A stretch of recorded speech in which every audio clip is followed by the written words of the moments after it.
You are watching Political Roundtable with UB. Like, subscribe and leave your thoughts in the comments.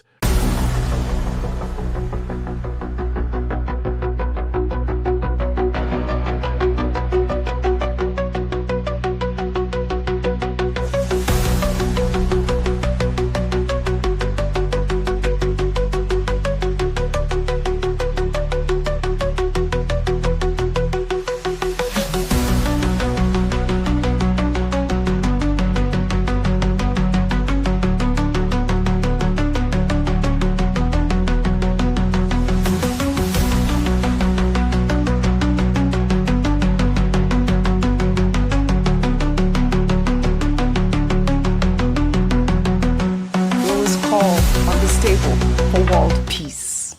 Well, in Nigeria, reactions are trailing President Bola Ahmed Tinubu's nomination of former Chief of Defense Staff, General Christopher Musa, as the new Minister of Defense, replacing Mohammed Badaru Abubakar, who resigned on Monday, citing health reasons. The nomination comes less than 24 hours after General Musa met privately with President Bola Ahmed Tinubu at the State House on Monday evening. In a letter to the Senate, the president expressed confidence in General Musa, stating that he would bring renewed leadership to the Defense Ministry at a time the government has declared a national security emergency. Well, in an interview with Al Jazeera, which has resurfaced online, General Musa gave his insights on the insecurity plaguing the nation and the Boko Haram crisis, saying that it might be linked to an international conspiracy. Let's take a look. We've seen Boko Haram regroup, and regroup and regroup. What is your answer to that? That you have in some way fed the insurgents? The problem is that I think we've talked to the international community. Let's find out the funding. When they started surrendering, by the time we left, so as we speak, we have over 120,000 that have surrendered. Most of them, when you find them, they are coming with hard currencies. How did they get them? How are they funded? How did they get the training? How did they get the equipment? What is your suspicion? Well, maybe an international conspiracy, you don't know. Who knows? How are they be able to sustain themselves for 15 years? That is one question I think everybody should ask himself. For Nigeria to be able to hold them, so the UN need to come in to ensure that, because we need to trace the funding. How are they sustaining themselves for 15 years? What does the UN coming in mean? What does that look like? Track the funding. It's international flow. We don't have control over that. All right. Often we've spoken about these people that are funding terrorists. I mean, this was a video that began circulating on social media again. I'd say at this moment, congratulations to Christopher Musa. I believe that he will be cleared because obviously cleared by the Senate, because obviously he has such an amazing resume. And I'll take a tweet on X. This person wrote, with a resume built on frontline leadership, multinational coordination, and years of counterinsurgency command, General Musa's record already sets the bar for what Nigerians expect from the Defense Ministry. His profile speaks of discipline, strategy, and results. Now, the nation will be watching to see these same qualities translate into a stronger, safer Nigeria. May Nigeria succeed. Meanwhile, Kaduna State Governor Uba Sani has congratulated General Musa on his nomination as Minister of Defense, describing it as an honor to the people of Kaduna State. In a post on X, Governor Sani hailed General Musa, who is a Kaduna indigene, as a patriot and described the appointment as a round peg in a round hole, noting that Musa's tenure as Chief of Defense Staff was marked by uncommon discipline, strategic clarity, and humane leadership. And I'll read the Kaduna State Governor's post on X in part. He wrote, I express my sincere gratitude to President Tinubu for this gesture, not only to General Musa as an outstanding officer of the Nigerian Army, but also to the good people of Kaduna State who hold him in the highest esteem. For us in Kaduna State, General Musa's nomination evokes deep gratitude. Since May 2023, he has been a steadfast ally to our quest to secure every community across our state. His wise counsel, measured interventions, and firm support were instrumental in stabilizing areas once troubled by banditry and insurgent activity. The modest yet significant gains we have recorded in security bear his enduring imprint. His gallantry, particularly in critical theaters of operation across the country, has contributed immensely to safeguarding Nigeria's territorial integrity. Well, you know, this endorsement from Governor Uba Sani is significant because Kaduna State has been one of the worst hit by banditry, kidnapping and insurgency in recent years. His first-hand testimony about General Musa's effectiveness in helping stabilize troubled areas in Kaduna State adds credibility to the nomination beyond just military credentials. Well, meanwhile, a video of General Musa delivering a powerful testimony about Nigeria's resilience and his belief in the nation's ability to prevail despite the surge of terrorism has resurfaced online. In the testimony delivered in May of this year, Musa talks about his marriage, describing his wife as his pillar and a prayer warrior. He also spoke on the crisis in the Sahel and West Africa, saying jihadists are hell-bent on taking over Nigeria. Let's take a look. I grew up in the church. I was born and raised in Sokoto. My wife, born and raised in Delta State. She's my pillar.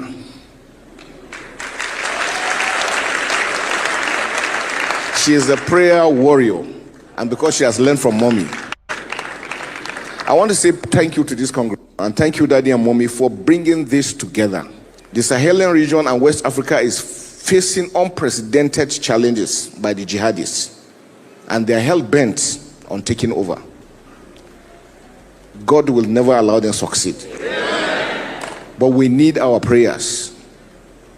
As Christians, we need to pray consistently and ceaselessly to ensure that this country remains one and the same. And we will continue to prevail. It's good to see General Musa this way. I never knew he was such a prayer warrior. And it's good to see his, inter-ethnic relations with his wife at this point, which is something that we embrace in Nigeria. Musa also touched on how prayers have made a difference in his life ever since his Maduguri days when he was fighting Boko Haram as a theater commander. Congratulations are in order again, I will say. Dr. Abati, your thoughts? Yes, congratulations are in order.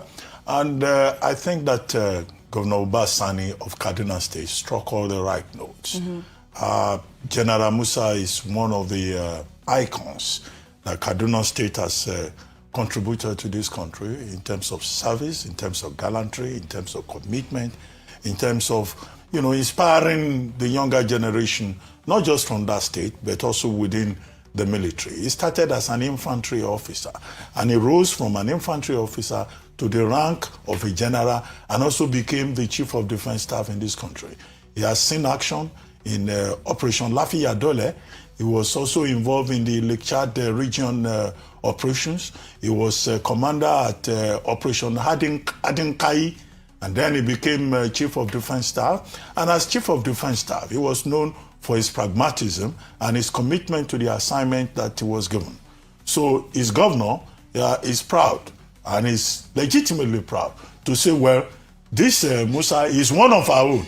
He's from our area. Now he's going to serve Nigeria, and we thank President Bola Ahmed Tinubu. Generally, those who know him very well say that President Bola Ahmed Tinubu has appointed a round peg in a round hole. Now, the weight of expectations is very high, and that is why I think that General Musa, as he steps into this role, must also know that Nigerians expect a lot from him.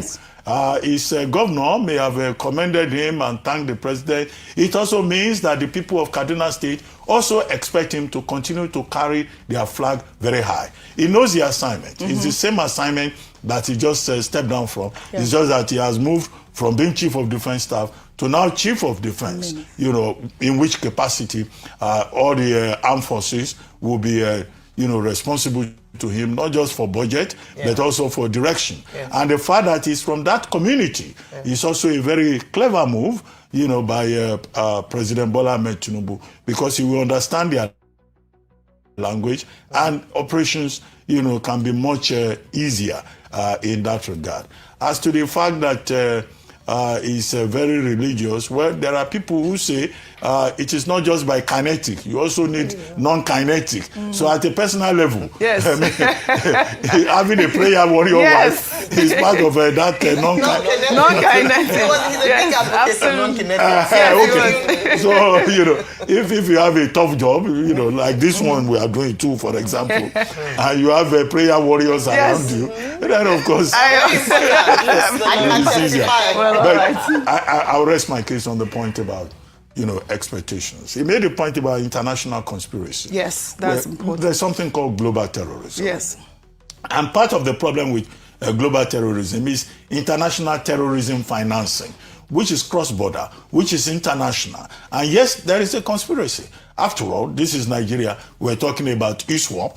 We're talking about Boko Haram having affiliations at a time to Al-Qaeda. Yeah. So that in itself shows, that there is an international conspiracy involved. And which was why the United Nations began to track, illicit international flow of funds being diverted to commit atrocities and to compromise the cause of democracy in the world. But we welcome him to the office, and he should just, every day he wants to pray. Right. Remember that he has an assignment, that is placed on the rostrum of high expectations. Fantastic. From Nigerians, from the president, and also from the international community, and more importantly, from his home state. Well said. We expect him to succeed. Well said. Congratulations, General Christopher Musa. Meanwhile, a 2021 video featuring the Minister of State for Defense and former Governor of Zamfara State, Bello Matawalle, stating that not all bandits are criminals, has resurfaced online, sparking controversy. Speaking with journalists at the Aso Rock Villa, Matawalle claimed that some bandits take the law into their own hands because they are ill-treated by vigilante groups who go to their settlements, destroy property, and take their animals, leading to reprisal attacks. Let's take a look. It's the same, and it's not all of them are criminal. Not all of them are criminal, because if you know, or maybe if you investigate what is happening or what makes them to take those laws into their hand, some of them sometimes were cheated by so-called Nsakai, and I have to ban completely the Nsakai in my state.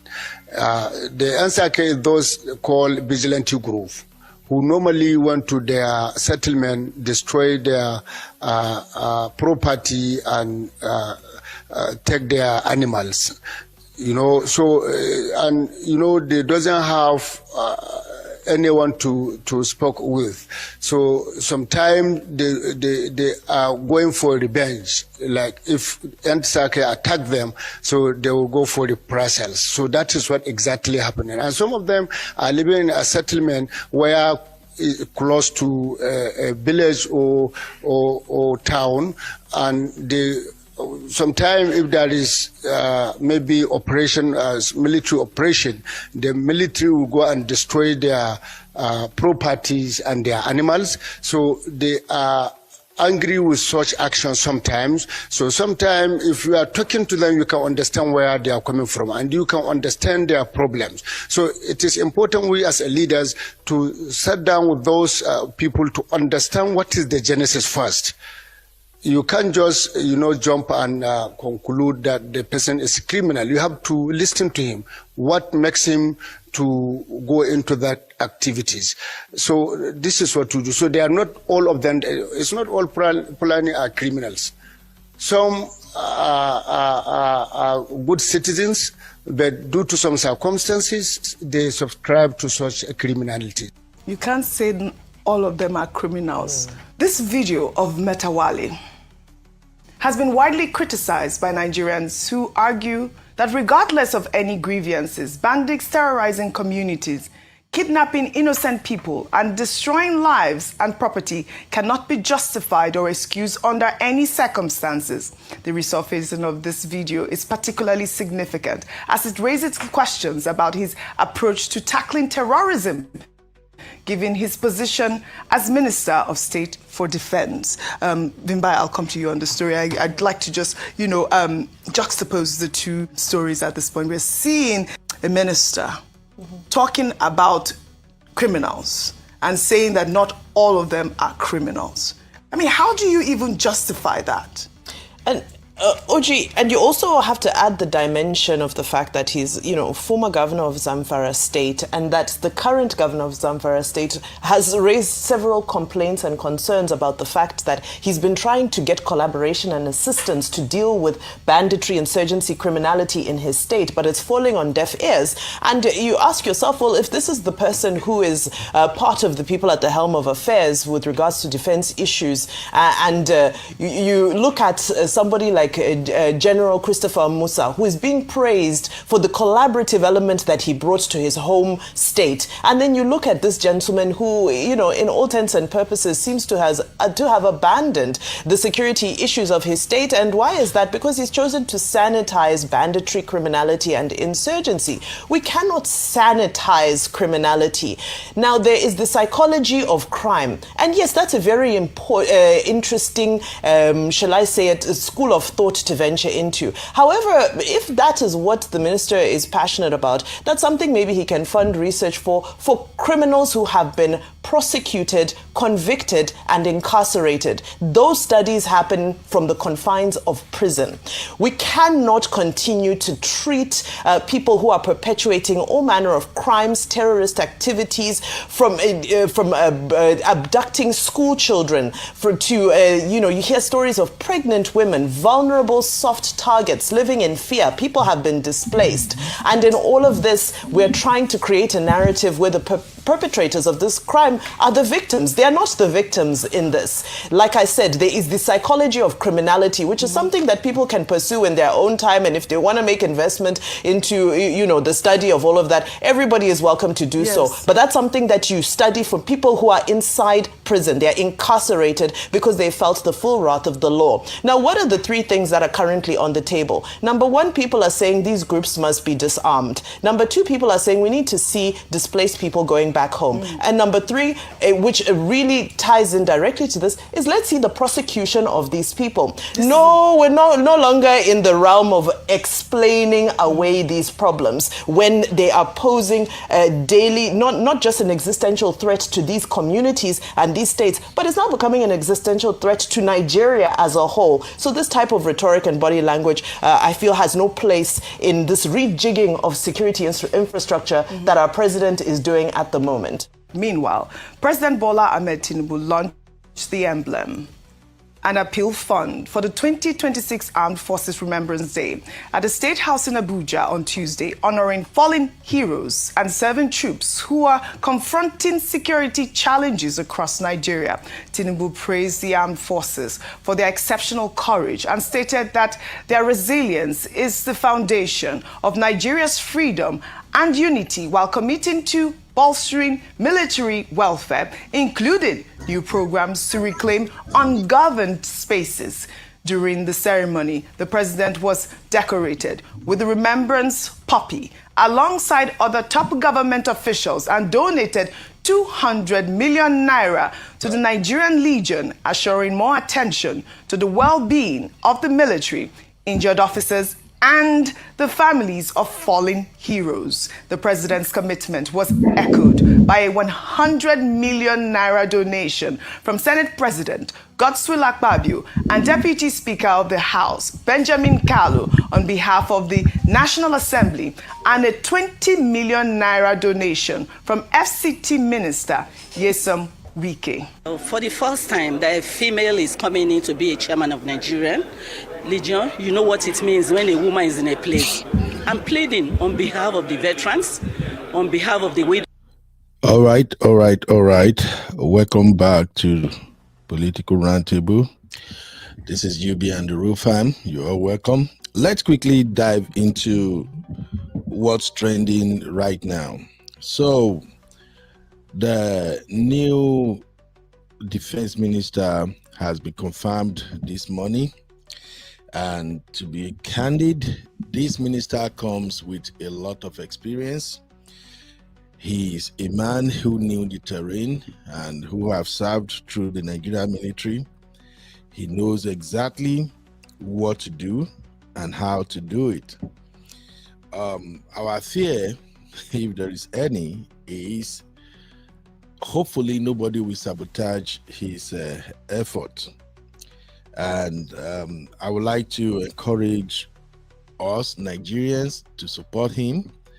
I would also like to encourage Mr. President to give him all the necessary backings, because this is not going to be an easy task. The reason for that is simple. You've heard from Matawale. They played the video you just watched, where Matawale claimed that not all Boko Haram are terrorists and not all bandits are terrorists. He was excusing their activities, claiming some of them, they have been maltreated, their father, their mother has been pied. That is why they resort to carrying arms. If you ask me, I think that is a lame excuse. A criminal is a criminal. We are all victims of the Nigerian system. All of us, rich or poor, man or woman, children or adults. Nigeria has happened to all of us one way or the other. And there are some of us, not even some, many of us, millions of Nigerians who do not resort to carrying arms. We do not resort to inflicting injury, killings on our fellow Nigerians. So for the Minister of State of Defense to say, hey, it's not all of them are bandits, that is the sympathizing craziness we're talking about. So for me, we just have to support this new Minister of Defense so he can rescue Nigeria. And Mr. President, again, needs to give him all the necessary support. They're going to come for him. Trust me. As they say in Nigeria, when you fight corruption, corruption will fight back. So definitely they will come for him. And that is why I think he needs our prayer. Another thing I want to quickly highlight is how the man, being a Christian, while giving testimony, said in front of everyone that his wife is his pillar. He said his wife is a prayer warrior. If you know what that means, that is a very powerful statement to make. And that is a huge acknowledgement and compliment to not just his wife, but all Nigerian women, home and abroad, who stands as a pillar behind their husband. Now, I'm going to be a little bit crazy here. It's not easy to it's not easy to live with a prayer warrior wife. These women, they can pray fire. They can wake you in the middle of the night and say, honey, let's pray. I have a dream. And this dream is scary. Baby, get up, let us pray. But to be candid, that is a beautiful thing. If you have a woman who is a prayer warrior, trust me, she's fighting your battle. She's right there with you in spirit and in soul. So huge credit to all our women, all the women who serves as pillar to their husband. And please, as husband, always appreciate your wife. You might think, oh, you woman, you are not doing much. What do you do in this house? I'm the one who go out to work, I hustle, I do everything. What do? You are just there. All you do is you cook, you take care of the children. Bro, if she's a prayer warrior, she's doing so much more than you can ever imagine. So I think I like that about the new Minister of the Defense. And I pray God will be right there with him. Now, let's get down into this conversation briefly. I'm going to show you his statement at the Senate hearing before he got confirmed. But I quickly want to hear from my co-host, Uncle Dayo in the building. Uncle Dayo, how are you doing today, sir? Hello, Uncle Dayo. Uncle Dayo, you are muted, though. I'm fine. How are you? Can you hear me? Yes, I can hear you, Uncle Dayo. How are you doing today? I'm fine, sir. Thank you very much, sir. You're welcome to Political Roundtable. So let's do it again, Uncle Dayo. So far, so good. What are your thoughts about the new Minister of Defense and the statement from Matawale? Yes, actually, what I think is this: this new appointment to me is a good thing for the country. And as we have discussed earlier on, our prayers is that he should be able to work the way he has determined to work. He's a good man, and we know that if given the chance, he's going to perform credibly well. So I just pray that all things work together for him so that he can be able to achieve the purpose which he has set out for. He has been doing it before. All that I just need now is just to be like much more proactive and much more updated on the recent happenings and do the right thing. But we are very, very optimistic that it's going to work and get us the result. Thank you, sir. Yes, sir. So Matawale said, well, not all bandits are criminals. In other words, you can't just go there and buy them or bomb them. All of them are not criminals. They are just unaliving, kidnapping, and destroying villages because they are angry. What are your thoughts, sir? Actually, Matawale said something that a whole lot of people are giving him backlash on it. However, what he's saying from my own understanding is that he's trying to see things from the side of the bandits. He was claiming that most of the reactions from the bandits are retaliations.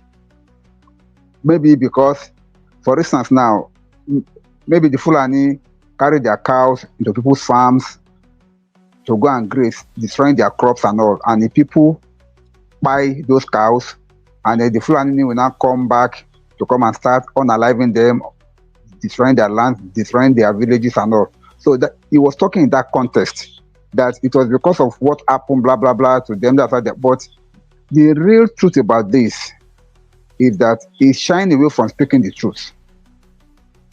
Open grazing should not be allowed in the country, particularly when some Fulani herders go freely into people's livelihood, into their farmland, and put their cows to be grazing on their crops, destroying all their hard work over the months, only for their cow to be it. And now look at how painful it is.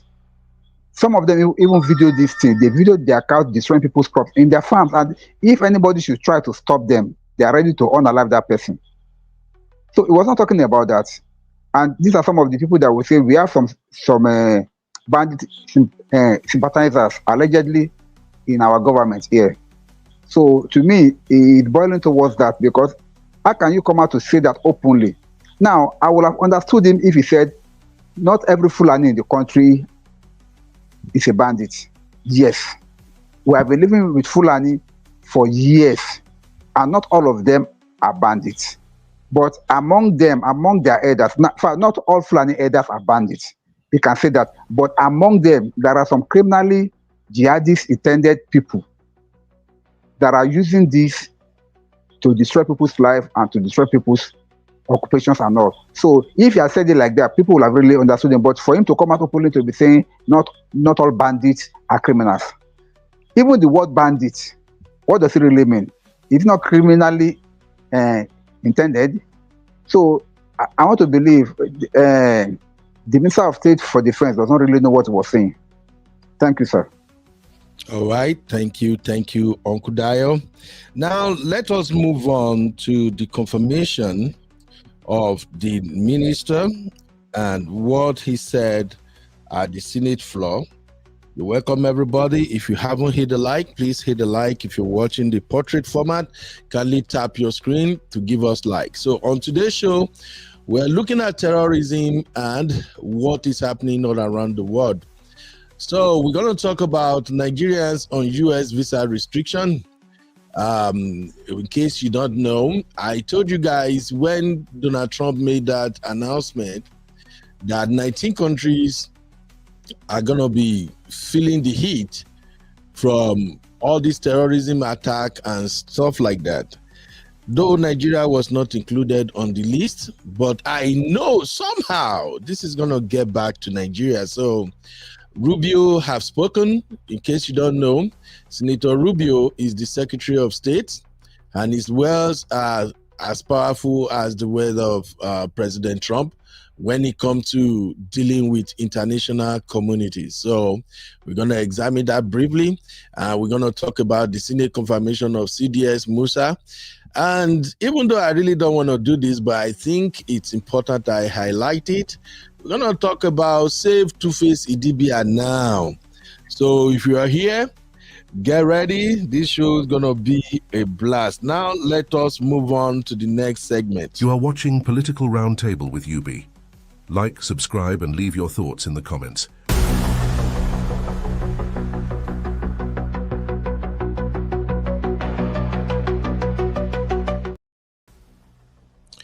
All right. Welcome back. So that they will know you. Thank you very much. So what you're about to watch right now is the statement by the new Minister of Defense, Sigji Musa. These are his words during the Senate hearing and confirmation in Nigeria. Your Excellency, the President of the Senate and Chairman of the National Assembly, distinguished Senator Goswill Obota Akpabio, GCON.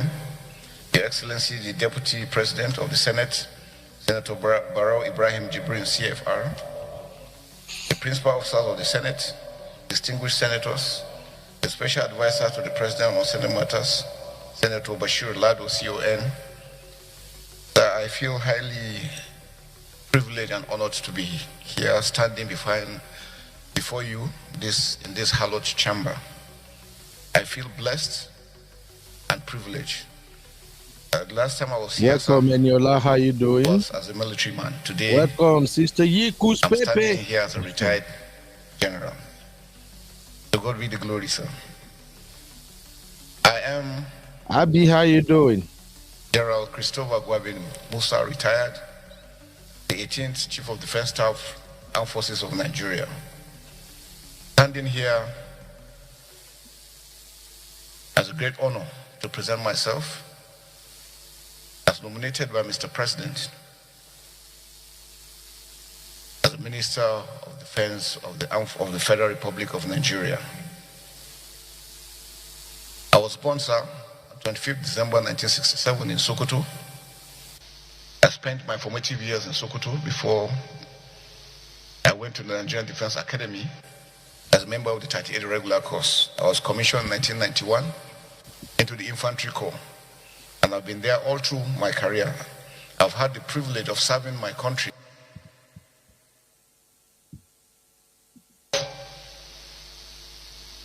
When I got to the Chief of Defense Staff of the Armed Forces of Nigeria, for me, it's a defining moment because it gave me the privilege and understanding of the dynamics of the challenges confronting our great nation, Nigeria.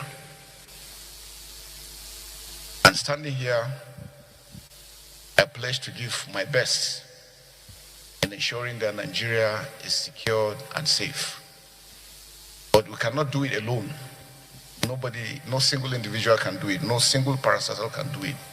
We need the support of everyone, every Nigerian and everyone living in Nigeria, working together as a team, because it's going to be a teamwork. The enemies we are dealing with are evil forces that don't mean this country well. And they have no respect for human life.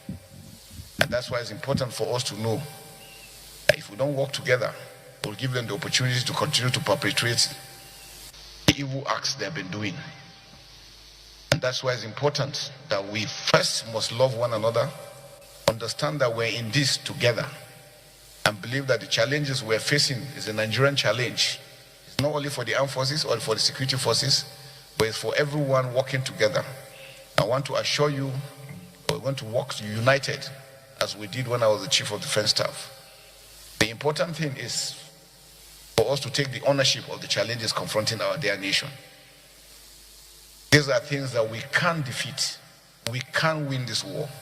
But until we are deliberate about it, until the way we are determined, knowing that we are brothers and sisters and God has a purpose, He putting us here together, is not to destroy ourselves but to build ourselves up.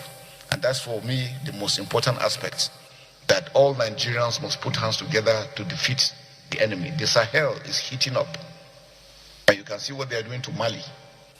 We will not want such situations to come to Nigeria. And that's why our borders must be secured, our security forces must be empowered, must be supported. And I want to thank you most especially, Mr. President, sir, for all the support given to me when I was the Chief of Defense Staff. It made a great difference. The National Assembly stood by us all through. Despite the challenges, we were able to move forward. And I can assure you that together, as a servant of this nation, we will continue to work together in ensuring that we secure our dear country. Nigeria is great. And we will never be ashamed, and nobody can intimidate us. That I know. Because we are one people, God's people, that will continue to foster, no matter what other ones are saying. Everybody in the world knows Nigeria is great, and it will continue to be great. Thank you very much, sir. Now, those are the words from the new the new Minister of Defense, CG Musa. As you can tell, he's a man of few words and a man who do more in his actions. I truly believe this man can turn things around. And I want to remind you guys of what happened in the recent past. If Uncle Dayo is here with me, Uncle Dayo should be aware of this. There was this video making the rounds on social media when the military guys were complaining that whenever they have Boko Haram on their site and they were going to attack the bandits of Boko Haram, they have to wait for order from above. They will wait for the command to instruct them to attack or not. Sometimes they will be told not to attack the bandits. We all saw the videos. At that time, CG Musa was the Chief of Defense Staff, and he publicly made a statement instructing the Nigerian military that, listen, you do not need anybody to issue the command that you should shoot when you see the enemy in front of you or when the enemy is attacking you. Those are the moments for you to spring into action and go after the enemy. I think 3 days or a week later, after he made that statement, he was removed as Chief of Defense Staff. And people were like, oh, what's going on? What's happening? Well, now I think the whole picture is becoming clearer. Uncle Daya, are you aware of that particular incident? Hello, Uncle Yes, Daya? sir. I'm very much aware, sir. I'm very much aware, sir. What happened during that time, actually, was, I think, if my guess is correct, allegedly, what he said may have been part of the reason why it was removed. But this man really meant well. It's a straight arrow. He know his onions very well. And he knows what he's supposed to do. However, some criminal elements, allegedly in our government, they don't want a straight arrow like him because it's going to spoil, in quote, business for them. So, immediately made that statement. It's not even up to a week or so. We just heard that it had been removed. Of course, some people might have gone to do some dirty work at the background to be able to get removed because they know for him to have said that, if it's not checked, it's going to destroy and disrupt their plans. But now, thank God, somehow, now that our government is serious and want to combat all this terrorism and banditry, they have been brought back. Now, this is where the challenge is, Uncle Beno.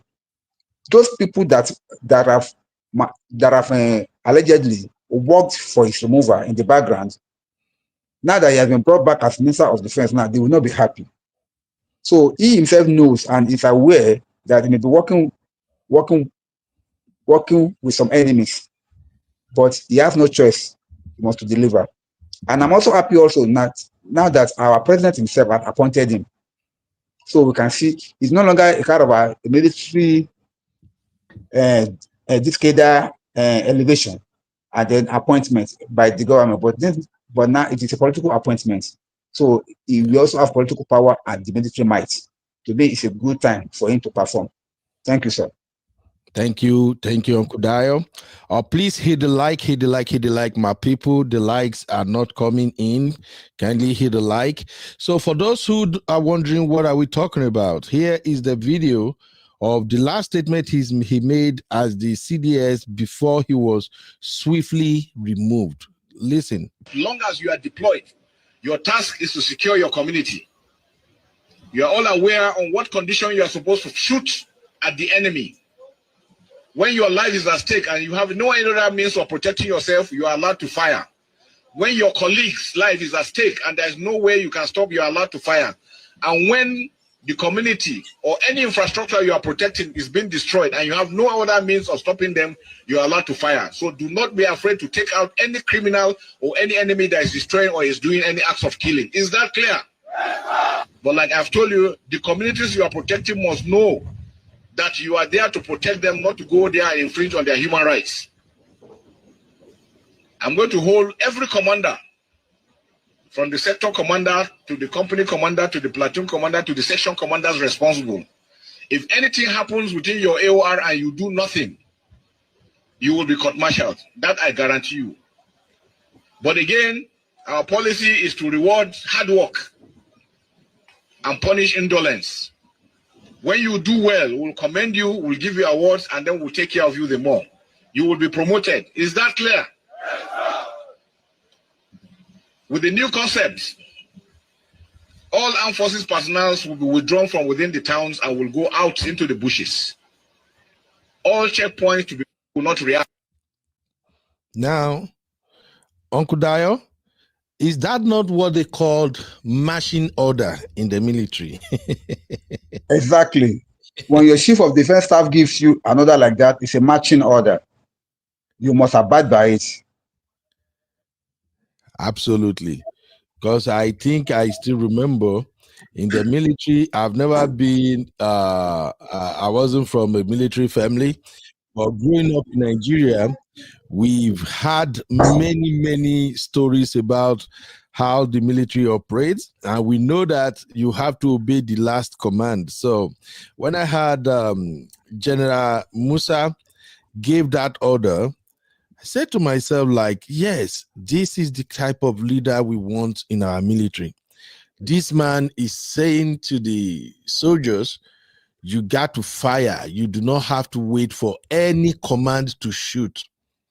And you heard him there telling them, you will be rewarded if you do the needful. I guess the cabals, the so-called terrorist sympathizers in the government, they don't like that. Because all we get to find out later was he was removed. They removed him, knowing fully well that, oh, this is going to be messy. So I just wanted to highlight that real quick to our viewers. Thank you, everybody, for watching. Please, if you are watching the vertical live, kindly smash the like button, tap on your screen. You may have to tap twice in order for you to ensure that you like the video. And if you're watching the regular format, please take just 2 seconds to hit the like.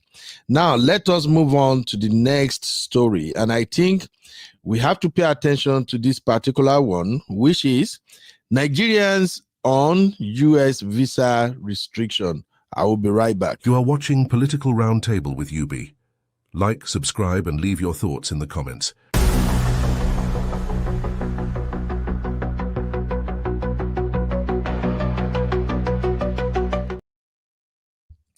All right. I know it might sound like a shock to many of you, thinking, when did US make that announcement that they're gonna put Nigerians on visa restriction? What exactly is going on? Anyway, let me break it down to y'all. So the Secretary of State, Marco Rubio, have said they are going to expand the visa restriction to countries where there are Christian genocides. Remember, President Trump put all this in motion when he declared that Nigeria is now a country of particular concern. And his excuse was Christians are being unalive in Nigeria massively, which he termed Christian genocide. After that, an Afghanistan national attacked 2 American soldiers in Washington, D.C. And that prompted the Trump administration to now put 19 countries on visa restriction. Today, they have expanded that restriction to include countries where they are Christian genocide. And by so, it means Nigeria is now indirectly under this visa restriction. But here is the good news. The visa restriction is not applicable to the entire Nigerians. It's only meant for those who are aiding and supporting people who are carrying out this Christian genocide. In other words, all the people who go on social media running their mouths saying Christians are not white. This is not about Christians. Well, if you don't have anything to do with the United States, okay, good for you.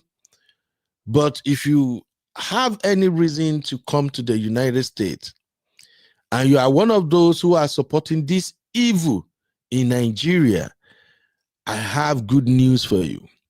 The good news is you are not going to be granted visa. No this and no peace. And by implication, this is going to affect, I think, a lot of those politicians who are putting out all kind of crazy rhetorics, claiming there is no Christian genocide in Nigeria. Well, you heard it, but I don't want you to think, okay, Yubi, where are you getting all of this from? Let me play the news for you as I got it from American mainstream media.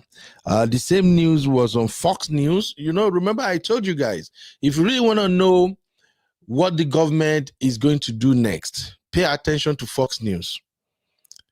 And if you want to know what the opposition party is about to do, go watch CNN. But here is CBS News 24/7, and this is their take. I hope this should be the video I'm looking for. Let's take a listen. Trump administration is considering expanding its travel ban from the current 19 countries on the list to 30. This is all in the wake of last week's shooting of 2 National Guard soldiers in Washington, D.C. Now, the attack was carried out by an Afghan man who entered the U.S. in September of 2021 and was granted asylum earlier this year. Let's bring in CBS News immigration and political reporter Camilo Montoya Galvez. Camilo, what do you know about this proposed expansion? How else is the Trump administration using last week's attack to further its crackdown on immigration? Well, President Trump continues to escalate that crackdown on immigration that he promised to enact during the 2024 campaign for president, this time targeting legal immigration avenues into the U.S. And just to level set, back in June, the president issued that so-called travel ban that partially or fully restricted immigration and travel, legal immigration, from 19 countries like Afghanistan and Iran in Asia, and also African countries like Somalia and Sudan. It also affected, importantly, several countries here in the Western Hemisphere, including Cuba, Haiti, and Venezuela, and it restricted immigration and travel from those 19 countries on national security grounds. Well, now we are told by U.S. officials, Liz, that the Trump administration is preparing to significantly broaden and expand that list of countries affected by the travel ban, and that it will justify the move based on the shooting of those 2 National Guard members last week, allegedly at the hands of an Afghan man resettled in 2021 under the Biden administration, but granted asylum earlier this year under the second Trump administration. And we are told that that list of affected nationals and countries could grow to roughly 30 individual nations. And so that could be a very significant expansion of this travel ban. We should expect some legal challenges to this expansion list, but it is important to note that the Supreme Court has previously upheld the president's national security-driven immigration restrictions, including the infamous travel ban that he issued during his first time in office. And Camilo, U.S. reporting on another possible ICE operation in Minnesota. What can you tell us about that? Yeah, so a U.S. official tells us that Immigration and Customs Enforcement, ICE, is planning to surge resources and also assets to the Twin Cities region in Minnesota to target people they are suspected of being in the country illegally and who have final deportation orders, meaning that they have been fully ordered and adjudicated, their cases have been, and ordered to leave the country forcibly by an immigration judge or another immigration official at the federal level. Of course, this region of the country has a large population of immigrants from Somalia, some of whom we are told have those deportation orders, so they could be at risk of being arrested, detained, and ultimately deported as part of this operation. We also know, of course, that oftentimes the president, when defending his crackdown on immigration, cites Somalia and also immigrants from that region. So it is really important to note that it does appear that this operation will target, at least primarily and mainly, immigrants from Somalia in that region who, again, have final deportation orders. Camilo Montoyo Galvez, thank you so much. Good to see you. If your car accident was similar to this, you could be owed a huge check. Not many people realize they could be owed a major cash payout for their accident, even if it seemed minor. All right. Let me quickly show you the news itself from Marco Rubio, from his X feed, just for you to know that this is serious. So don't go and think, oh, Ben, you're making this up. Okay, here we go. Let me make it bold for everybody to see this. So, Uncle Dayo, can you see my screen, sir? Yes, sir, clear. I can see your screen. All right, so here is the news. The United States is taking decisive action in response to atrocities and violence against Christians in Nigeria and around the world. The State Department will restrict U.S. visas for those who knowingly direct, authorize, or fund, support, or carry out violations of religious freedom.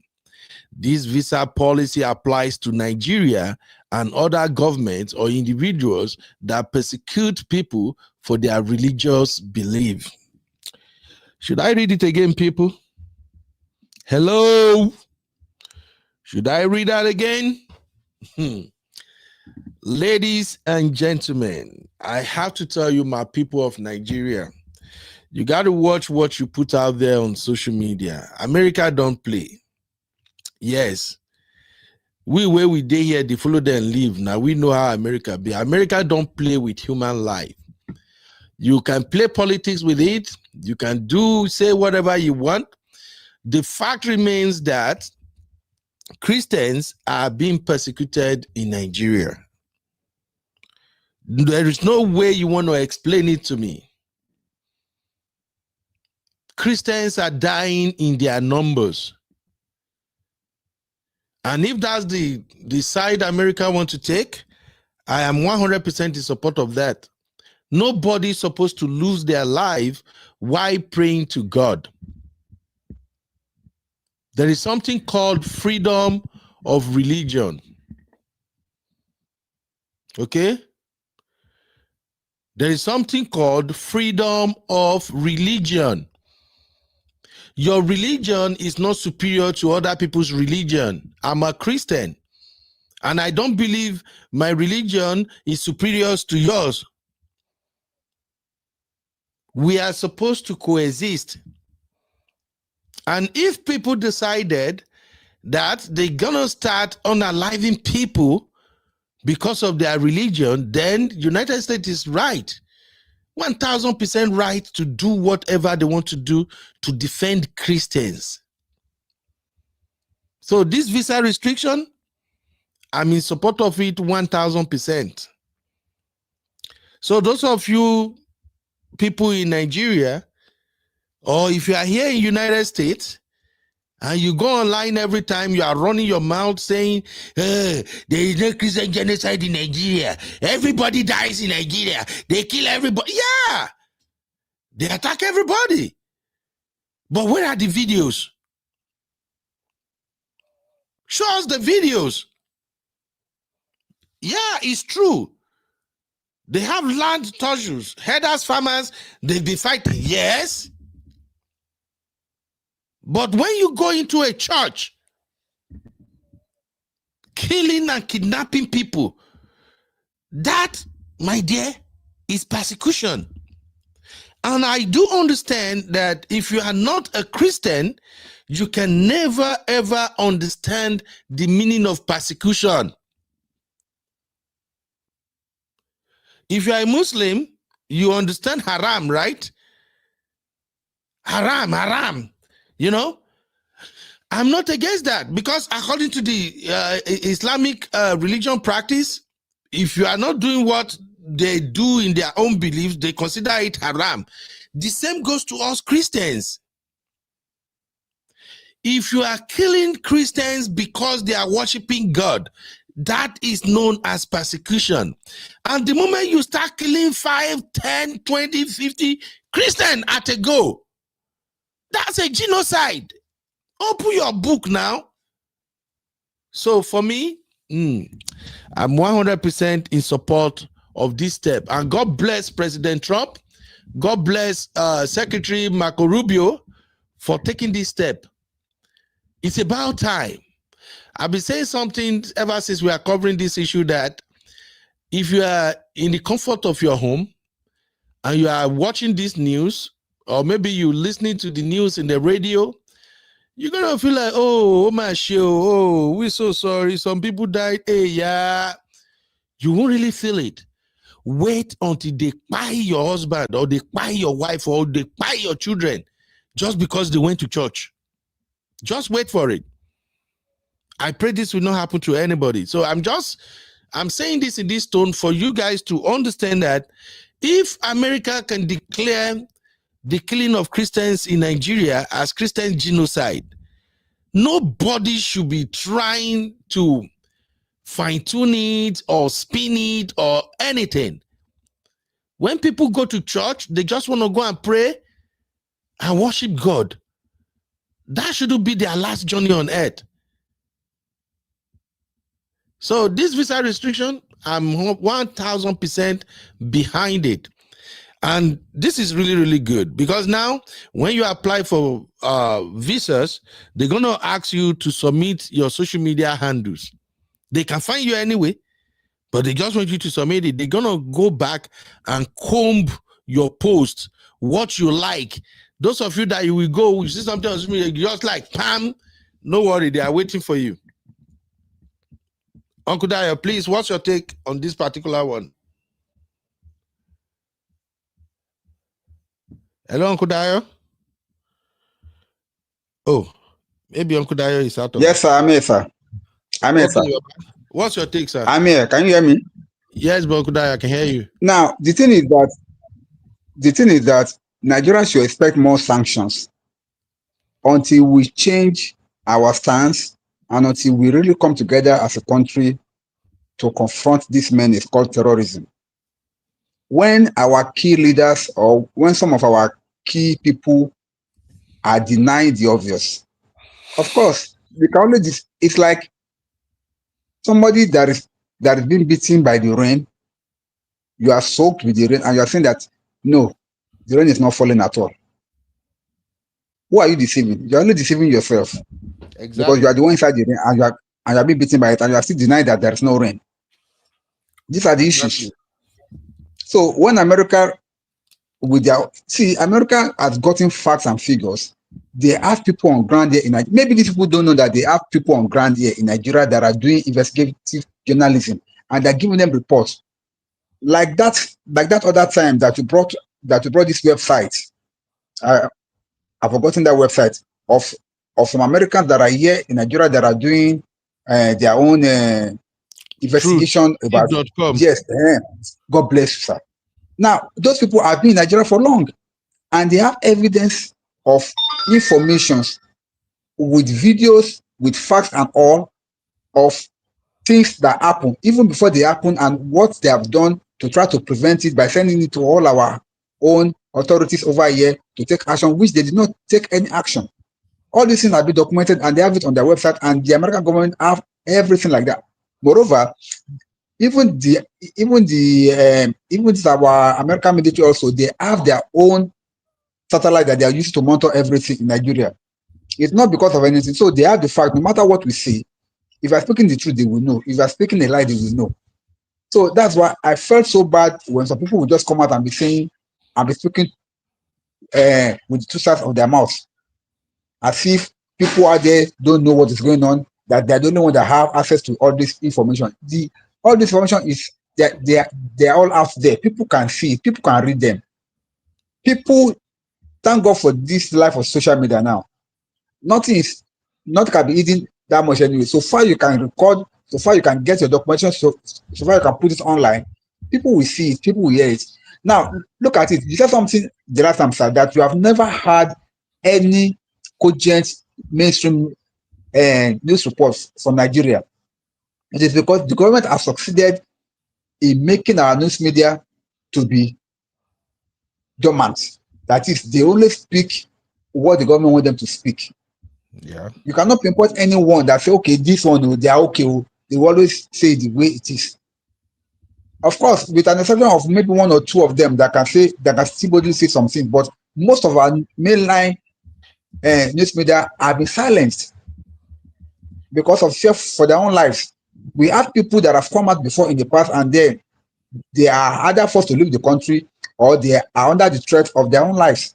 So these are the issues. In a country whereby there is no freedom of speech, people cannot talk freely, they will come after you. In a country whereby we are having people being fired on a daily basis, almost on a daily basis now, because why? Somewhere around the country, even yesterday, that was still killing in my town, in Kogi, around my town there, in Kogi State. There were still firing people there. Just this morning, 3rd of December. So what are we talking about? Banditry and terrorism. They still attack a man on the road going from one village to the other. They shot him, but luckily the man escaped with gunshot wounds and it's not critically being attended to. These are the things that we are talking about. And some people are saying that there is nothing like that. No, it's not. It is happening, I will know it. But I am in support of whatever they want to do, at least to like make it make sense. When we are being sanctioned, because Donald Trump said that they are going to sanction Nigeria. I'm not in support of sanction, but whatever it is, if that's the only way we are going to use to get the right things done, so be it, because it's like our government was not listening, but now they are not beginning to be a little bit attentive. Let's see how far this will go. Maybe this will now make them to be much more proactive. That's just my own concern. If it's going to make them to be much more proactive, then so be it. Thank you, sir. Absolutely. Thank you, Okudayo. I see some people say they want to call in. I guess you are watching the portrait format. If you are watching the portrait and you want to contribute, click on the link I shared to come to the main show. When you get to the main show, you're going to see the link to call into the studio. It will be activated as soon as you click on it, okay? Thank you very, very much. I still have a lot to cover, but because we have a show coming up shortly, I don't know, maybe our baby girl Abby have set the show up, but I will check. Abby is having her show today, Recap Central, and I tell you what, it's going to be a bomb. She's probably working on it right now. So because of our time, I'm just going to rush through the rest of what I want to cover. But I was looking for a video now. I saved that video. I can't find it now. I can't pay me. Oh. There is this young Hausa girl. There is this young Hausa girl wearing hijab. I saw her video, I think on Twitter or where. Okay, I found it. Good. Good. Yes. Let me play this video. I've always wanted to react to it, but I'm just like, you know what? This guy know what my time. But because the conversation got to this point today, I just feel like, let me just react to the lady publicly. But before I do that, I'm going to read a few comments here. Shout out to Sister Yinka. Sister Yinka said, and why are these folks still attending church services? Can they just hold their service at home for now? Well, Sister Yinka, I love the fact that we are both here together doing this political roundtable. I don't know if you watched one of my political roundtable where I rant about how we Christians, especially Nigerian Christians, how sometimes we behave like, I don't want to sound insultive, but apology to all the Christian pastors that are watching this right now. You guys are taking this Christianity things too far. And I'm going to say it. I'm a Christian. I don't give an F about how anybody feel about this. If you don't go to church for 5-10 years and you know the God you serve, nothing will happen to you. You will progress. Nothing will befall you. Let me just say it loud and clear. Because in Nigeria, these so-called pastors and preachers, they have so brainwashed Nigerian Christians to the point that people felt if they don't appear in church, hey, I'm dying today, I don't go church. This thing is painful. I give God the glory for the fact that I am one of those people who have the opportunity to live in 2 different countries. Developing country and developed country. And I see how Christianity is practiced in Nigeria, as well as how Christianity is practiced in developed world. Right here in America is where I get to realize that going to church is just to fulfill just one command in the Bible. Just because God said, where 1 to 3 or 2 people, where 2 or 3 people gathered in my name, I will be present. The church is just a freaky building. As a family man, as a family woman, with kids, you, your husband, your children, God is already in your midst. Going to church sometimes is more or less association. It's just to go and say, oh, we gather together to worship God massively. When there are threats, when there are danger that you may lose your life, God did not say you should walk into fire, knowing very well that that fire will consume you. Something is wrong with the messages they are preaching in Nigeria. And I apologize to all the pastors, all the evangelists, deacons that are listening to me right now. We need to change many of these messages. Nigerian Christians are worshiping God like mumu. This insecurity situation has exposed Christianity in Nigeria. The preachings, the principles, the practices, they are freaking wrong at times. Save yourself. I'm a Christian. Sometimes I don't even step in church for 6 good months. Sometimes my wife will have to like change it for me. Like, another level. You go don't become say peace no go date this house. Before I go say, oh yeah, maybe they go. And God has been wonderful. If I don't go to church, I watch church program on TV. I join live services. I still pay my offering, do whatever I have to do as a Christian. If I show you my phone right now, I have Giveify. Many apps, when they take give church, I get them. I'm not just the type that I give, I want to talk, but I'm sharing this with you for you to know that when your life is in danger, stop listening to your pastor that tells you, oh, if you don't come to church, hey, you can't fight this evil. It's all bullshit. After the Kwara CSE abduction, the next abduction that happened, I saw a video of the church where the abduction happened. The man who was recording the video was walking. That church was located in like a bush. Because I don't know if any other person saw that video. The man was speaking in Yoruba. From that video, I don't see any houses or anything around that church.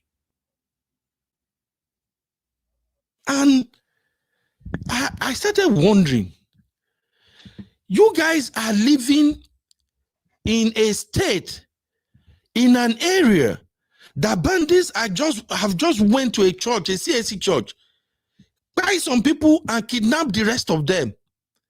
And yet you went to church, inside this church, located in a bush. Are you kidding me? To me, it just felt like they carry themselves, say, hey, bandit, oh, we are here. Please, come and take us. That place where you go enter that church, they pray, where they kidnap them. So, if you call police, I doubt if police can get to that place in like 2 hours or 3 hours. Let's be candid with ourselves. In Nigeria, we have taken this Christianity to the next level. And in all of these killings and prying of Christians and everything that is going on, the religious leaders, the pastors that you were thinking, if I no go church, Daddy Gio will know I'm not here. Daddy Gio must see me. Choir master will say, hey, I didn't come. None of them is speaking up. None of them. It took dragging, like literally dragging the blockers of your famous jet riding pastors before they start coming out and make one statement. After that, have you heard anything again? They have all disappeared. Baba Adeboye made his own statement. Boom, I just knew that the next Sunday service, it will all be all about statement. And what happened? After Baba Adeboye made his statement, the next Sunday service, they are killing Christians. I raise fire. They started speaking in tongue. Oh, can you guys just stop the book rap? Can you please stop? Well, my advice for you is this. If you know where your church is located is not safe, if you know where your church is located is open to terrorists and bandits attack, if you go church, if they kidnap you, you are on your own. If they like, may they take gun, yash, blow your heads off. That's your own problem. Because safety comes first. The people we don't turn their head upside down about this religious thing, that tell you heaven is the goal.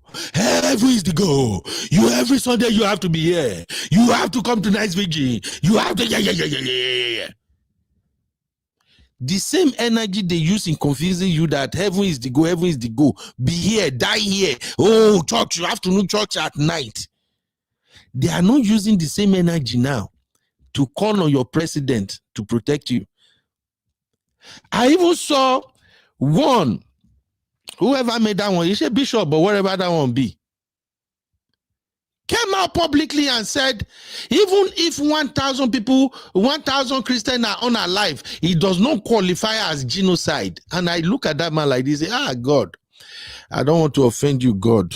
You say, do not touch my anointed. Baba, I'm not sure, say, you are not the one who anointed this motherfucker where they talk right now. Christian, you got to be smart. I think after I spoke about how the Christians in the Old Testament, how they were warriors, I've seen like 3 or 4 other videos. I think even Very Dark Man did something along that line itself.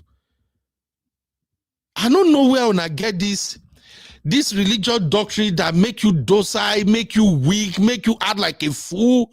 This religious doctrine that they will tell you, go and bring your salary to God and you will just go like mumu. You never pay your children school fees. Your children never chop. Your wife never even get better clothes to wear. You carry the money, you carry and go church, go drop. I don't know where you guys are getting all this crazy doctrine from. And I've shared with you here, guys, there one time, growing up, some of the messages they were preaching back then, it will almost make you feel like whoever is not a Christian will be burning in hellfire. That whoever is not a Christian may likely not even amount to anything in this life. Until I grew up, become adult too. Now I see, say, even people who no go church at all, now then they flex pass. Until I grew up, now I can't realize, say, even this, our Papa Gio, now then they enjoy life pass. Have you seen their houses? Have you seen their mansion? Have you seen the car they are driving? Let's not go there. I usually don't want to like dabble into their matter because anytime I talk about their matter, it invests me. But with this killing and everything that is ongoing, if you are a Christian and you carry your mumu head, you know, say your church, therefore, you know, their city where you are protected. You know, say your state. Right now, if you are in the middle belt or you are in the north, and you know, say the environment where you day is not safe, the bandit may likely come and attack. And you wake up, you carry your head, say you they go church. If they kidnap you, you will suffer for nothing. What lie to lie. It doesn't take anything, no. If you feel like, oh, I don't think it's safe to go to church today, call your children, call your wife, lay down, pray to God, do your worshiping, everything. If you are a tither, send your tithe to your church. If there is no need to send your tithe to your church, go online, type go download Givelify. You will see many churches there. If you are a tither, pay your tithe to any church. Stay the fuck in your house. You are safe. It's not by fire, by force. Your pastor will not remember you if anything happened to you. They will only pray for your soul. I just say I should just say that based on waiting Sister Yinka talk. So because I'm sick and tired of this. Una go take una leg, waka go enter inside trap. Okay. Oh. Anyway, let me just round up this show because this Christianity, they annoy me anytime I talk about it. Uncle Dai, I don't know if you want to say anything to that. Make una no verse. Apology to all the pastors and everybody that might be watching this. So, for those of you who are worshiping God in truth and in honesty, God will reward you. Those of you who are teaching the right message, the right gospel, God will reward you. But you see those one that are fine-tuning the message, brainwashing people, turn church to business, I leave them to God. Uncle Daya, you want to say anything to that, or we can just move on to the next one because I know say this one they hot small.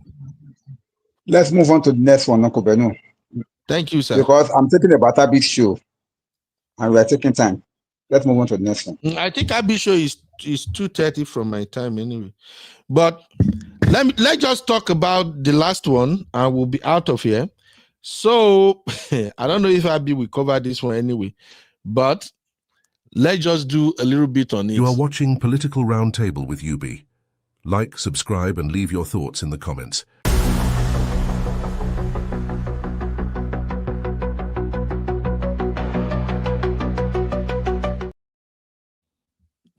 All right. I just wanted to touch up on this Tuface Idibia situation just a little bit.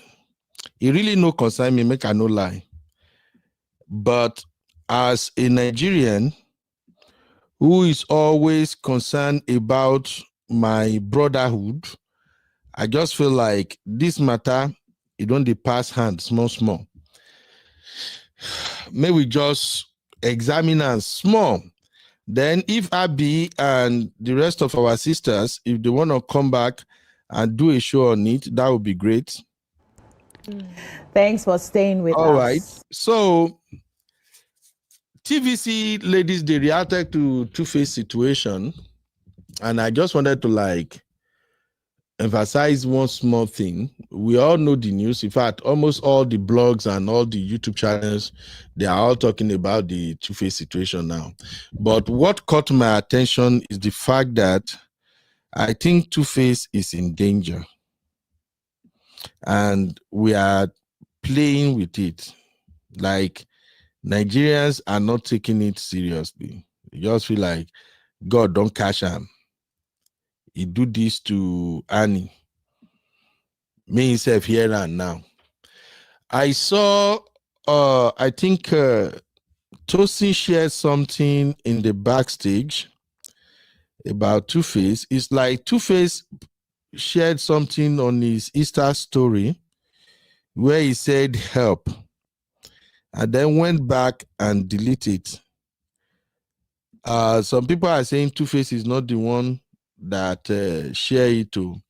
Why some people say yes, it's actually coming from Tuface. But whichever way it is, I think I have one other video I want to show you. I saw this video from Tuface and the thing worried me small.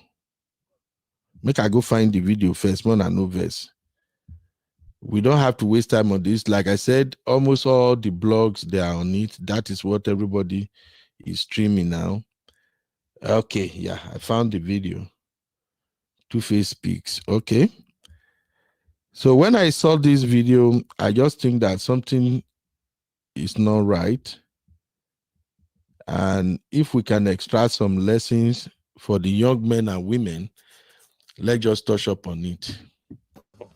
Listen to this. This is getting out of hand. And this is a dangerous situation right now.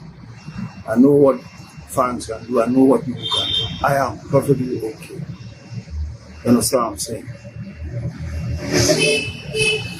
And this is putting Natasha at risk. It's not fair on anybody to do this kind of thing. It's not fair on anybody at all. So please, I need everybody to calm down. I need everybody to cease fire. We want to resolve all these issues. People, they get issue for house. Nobody today. But this is getting out of hand.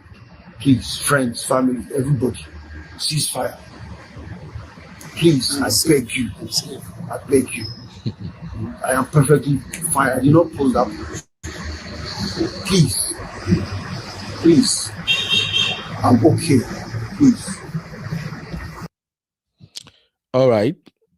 So that is Tubaba making this video to appeal to people to please leave his wife alone. He says he's okay. He's perfectly fine.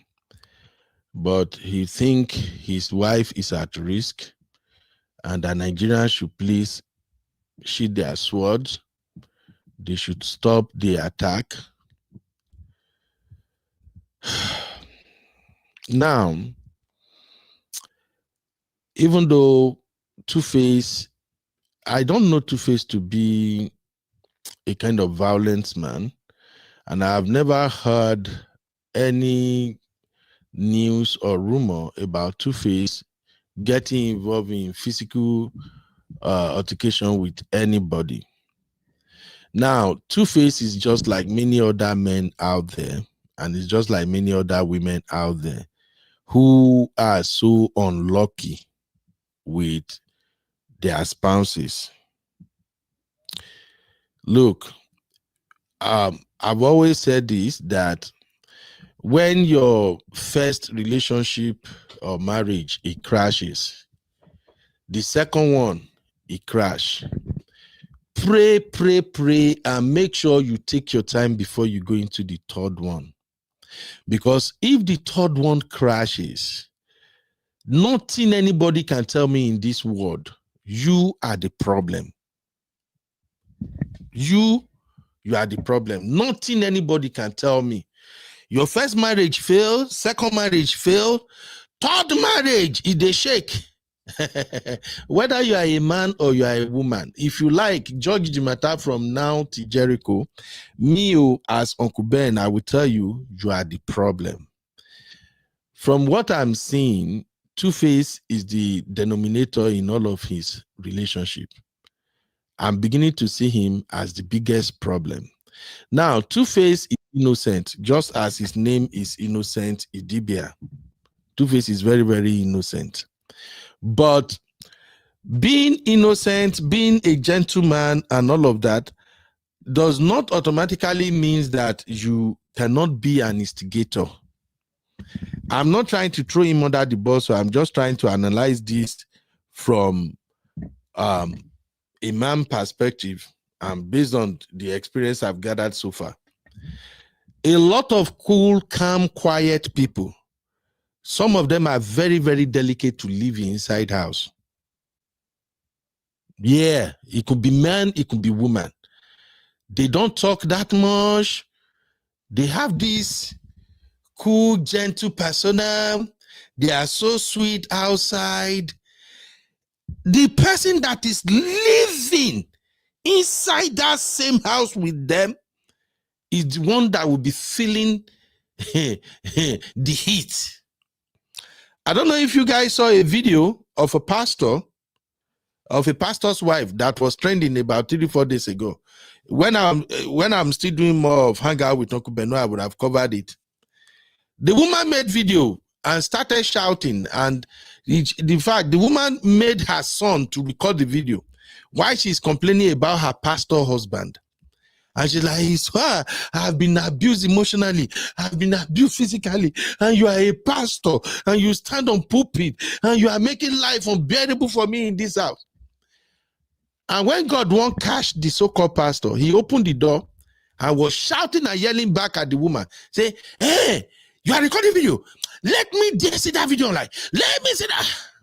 Say, here we go. Una papa daddy mama Gio in Nigeria. I'm saying this for you to know that even though somebody is a pastor, a man who's supposed to be on top of the game, a man who preaches to thousands, if now that they have online ministry, a man who could possibly be preaching to millions of people, he could be a terrorist to his wife inside house. And I've seen stories of mommy Gios, pastors' wives, who when they come to church, now them pray pass. Before they say, somebody shout hallelujah, you don't see the pastor, I don't raise their help. Oh Lord, we thank you. Inside house, they make life a living hell for her husband. So don't say today is Tuface. Tuface is trending because he's a famous celebrity. There are thousands of men and women who are just like Tuface. Their relationship don't work. Their marriages don't work. You will see them and you will be like, this is a very nice sister. Oh, this is a great man. What is happening? The devil is a liar. Let us start praying. Listen. Some of them are the problem. So in the case of Tuface, after our big show, I will still come back to do another show. I'm dealing with something right now that I can't go to work today. I have to make sure I resolve that in Nigeria. So as soon as I get it resolved, after our big show, I may come back because I really want to go deep into this Tuface situation, including Daddy Freeze's angle. But all I have to say is this. Tuface is not a victim. Tuface is not a victim. Natasha is, I don't know her one-on-one, but based on what I've seen about her, the way she dressed, how she carry herself, and now that we are beginning to hear her speak, that Natasha, I'm sorry, that is not a woman a reasonable man should pitch his tent with. But Tuface has gone away with so many things. You know how people go they do some baba shit and they get away with it. So Tuface has gotten away with so many shit. Tuface has broken so many hearts. Tuface has made many women cry.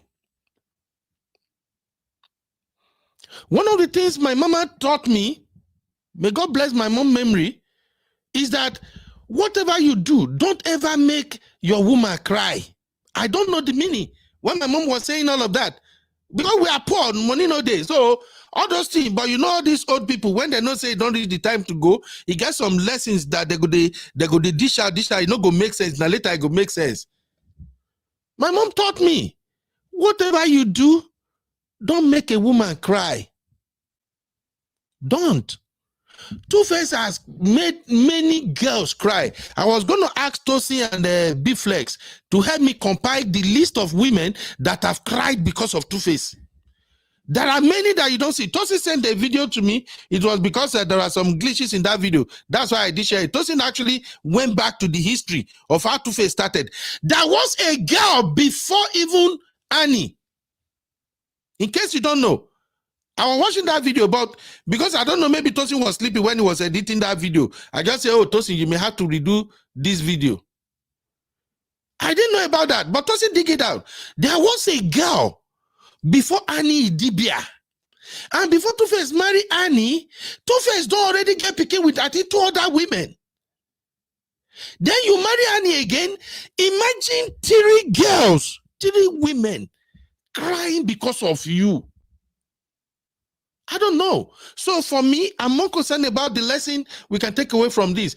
Let's help Tuface. Let's pray for him already. But my instinct, everything in me is telling me that God just wanted to punish Tuface. He will get through this. One way or the other, by God's grace, he will get through this. But I just feel like God just wants to punish Tuface. And he's like, look, bro, you have made people cried in the past. I don't know if you guys have ever cried because of love before. But I told you, my heart has been broken once. And I thank God that's the only time my heart has ever been broken. And the pain I felt from that, anytime I see men or women going through madness in relationship like this, and they are crying, I can feel it because I've been there. Do you know what betrayal, disappointment, what it looks like? Do you know what it means to give your heart to somebody? I know for those who have never experienced genuine true love, you will know what this thing looks like. When we were still covering relationship here, I told you guys before that if you can explain the reason why you fall in love with your man or your woman, you really don't love that person. You don't really know what love feels like. Love is a spirit. It encapsulates you, it captures you, it grips you. True love is a spirit, and love is sweet. When you are truly in love, you don't make your partner cry. When I say, I can't forgive her, I can't forgive him, you know love am near. If you have genuine love, like strong love, you guys will have issue, fight, and fight where we say they hot. You guys can settle it over ordinary drinking of water. You guys can settle it over maybe your wife will possess you yesterday when you depart and say, this woman, I will show her pepper. If you truly love that woman, the next day, she fit just waka pass. When you just say, you know, see him with a woman, see how they waka pass now. Just go make food for me, Gary. Fight, don't stop. True love is different. If you have truly experienced love, you will know what it means when somebody breaks your heart, when somebody betrays you. I've always said this to the young men that I met every time. I used to tell them, do not make love to a girl if you promise that girl love and you know you are lying to her, I say it to them all the time. Some of them have grown now. Come back and say, Uncle Ben, you are right too. I tell them, you can do your young boy stupidity, your shenanigans, your nonsensical thing here and there when you are still between maybe age 20 to 25. You can do your thing. But when you tell a woman, I love you, you are the best thing in this world to me, and deep down inside your heart, you know you are lying to that woman, that all you wanted to do is to get between her feet, don't do it. If you're hearing my voice right now, tell your sons, don't do it. Having, I don't want to go raw now. I wish that they use for this thing, self. Like you say, having kerewa with a woman, it has spiritual undertone. When I go say, Ben, you don't come with a traditional thing. But I'm telling you, when the moment you naked, she naked, una enter each other, there are some spiritual undertone in it. Now, if you do not promise the woman love, or the man, you not promise her love, both of you are just stupid, you are just drunk, you just do your do, it's okay. But if somebody don't want to give herself to you, a girl don't want to offer herself to you, and you went the extra mile to convince her, to tell her, babe, God tells me you are my wife. You are the most beautiful thing to me in this world. Oh, if you are not in my life go crash. And then she open her legs, you enter. You do. After a while, me, I don't tire for that babe, Jerry. She dey form strong girl. Now, I just use her. Bro, you don't use her. There are some girls who, where Sister Yinka and my Yoruba sister, where did they call it that? Uncle Dayo, where did be a letter? I beg, help me. Sorry, comparable fact. I know you are here. I just wanted to quickly get this off my heart. Uncle Dayo, you know what do they call Eleda in? Is it soul? I think Eleda means your God, the God of the girl, or the God of the man, your creator, your creator. Exactly. Yeah. See, there are some girls so if you disappoint them, they no need to swear for you. They don't need to swear for you. You may go 5 years, you may go 10 years. Make everything they look sweet. Oh. The day that they are coming, we come back and catch up with you. You go Babalawo house, they're not going to know when they do you. You go do night vigil, pastor go pray. They won't know what is happening to you. If God won't come punish you, after you don't lie to that girl, after you have used her and you move on, the guy no come find man again. Man come begin to use her. What hereby? So please, Tuface is suffering. I don't know. Nothing anybody can tell me. In this marriage that Tuface found himself, Natasha is the weapon fashioned against him. That girl is treating Tuface fuck up like there is no tomorrow. And every time I see Tuface come out to make one of these apology videos, it is always in the interest of protecting Natasha. Not even for his own sake. What I don't pass Gary, let us pray for Tuface, please. And I want to beg women, especially women. I know since we started this matter, I've been saying this, and they fight me all the time, but please, this one don't pass cruise now. Please, women, you guys should pray for Tuface. May bad thing not happen to us. I have seen women unalive their husband out of anger. There are some women, this is not Natasha, but I know many women like that are out there. There are some women that in that moment of craziness, in that moment of madness, nothing makes sense to them. They just want to hurt you. I'm telling you, I've seen many of them many times over. It's not like maybe they are stronger or anything, but you see that 1 minute, that 1 second of madness, that you piss them off, anything can happen. Go and check all the women that unalive their husband. It is within that 1 minute of madness that they do it. What I saw on Daddy Free's live, the way this guy was dragging phone with Tuface, some people even said that she slapped Tuface. Me, I don't know whether slap they involved, but I know they were dragging the phone together. That right there is a woman who don't pay attention to whatever is going on when she is mad and she's pissed. And remember, Tuface is married to a Nepo baby.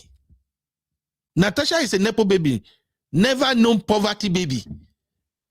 Nepo baby act mad, they act white, they don't care because many of them, they are used to being, how do I put it now? When they cause trouble, when they are in trouble, their parents usually bring them out of it. Police can arrest them. They don't sleep in jail. They get away with every freaky thing. You send your children with them to school. They bully your child. You call police now, like nothing is happening. So Nepo baby, they usually grew up getting away with almost everything. They get away with almost everything. That is who Tuface end up marrying now.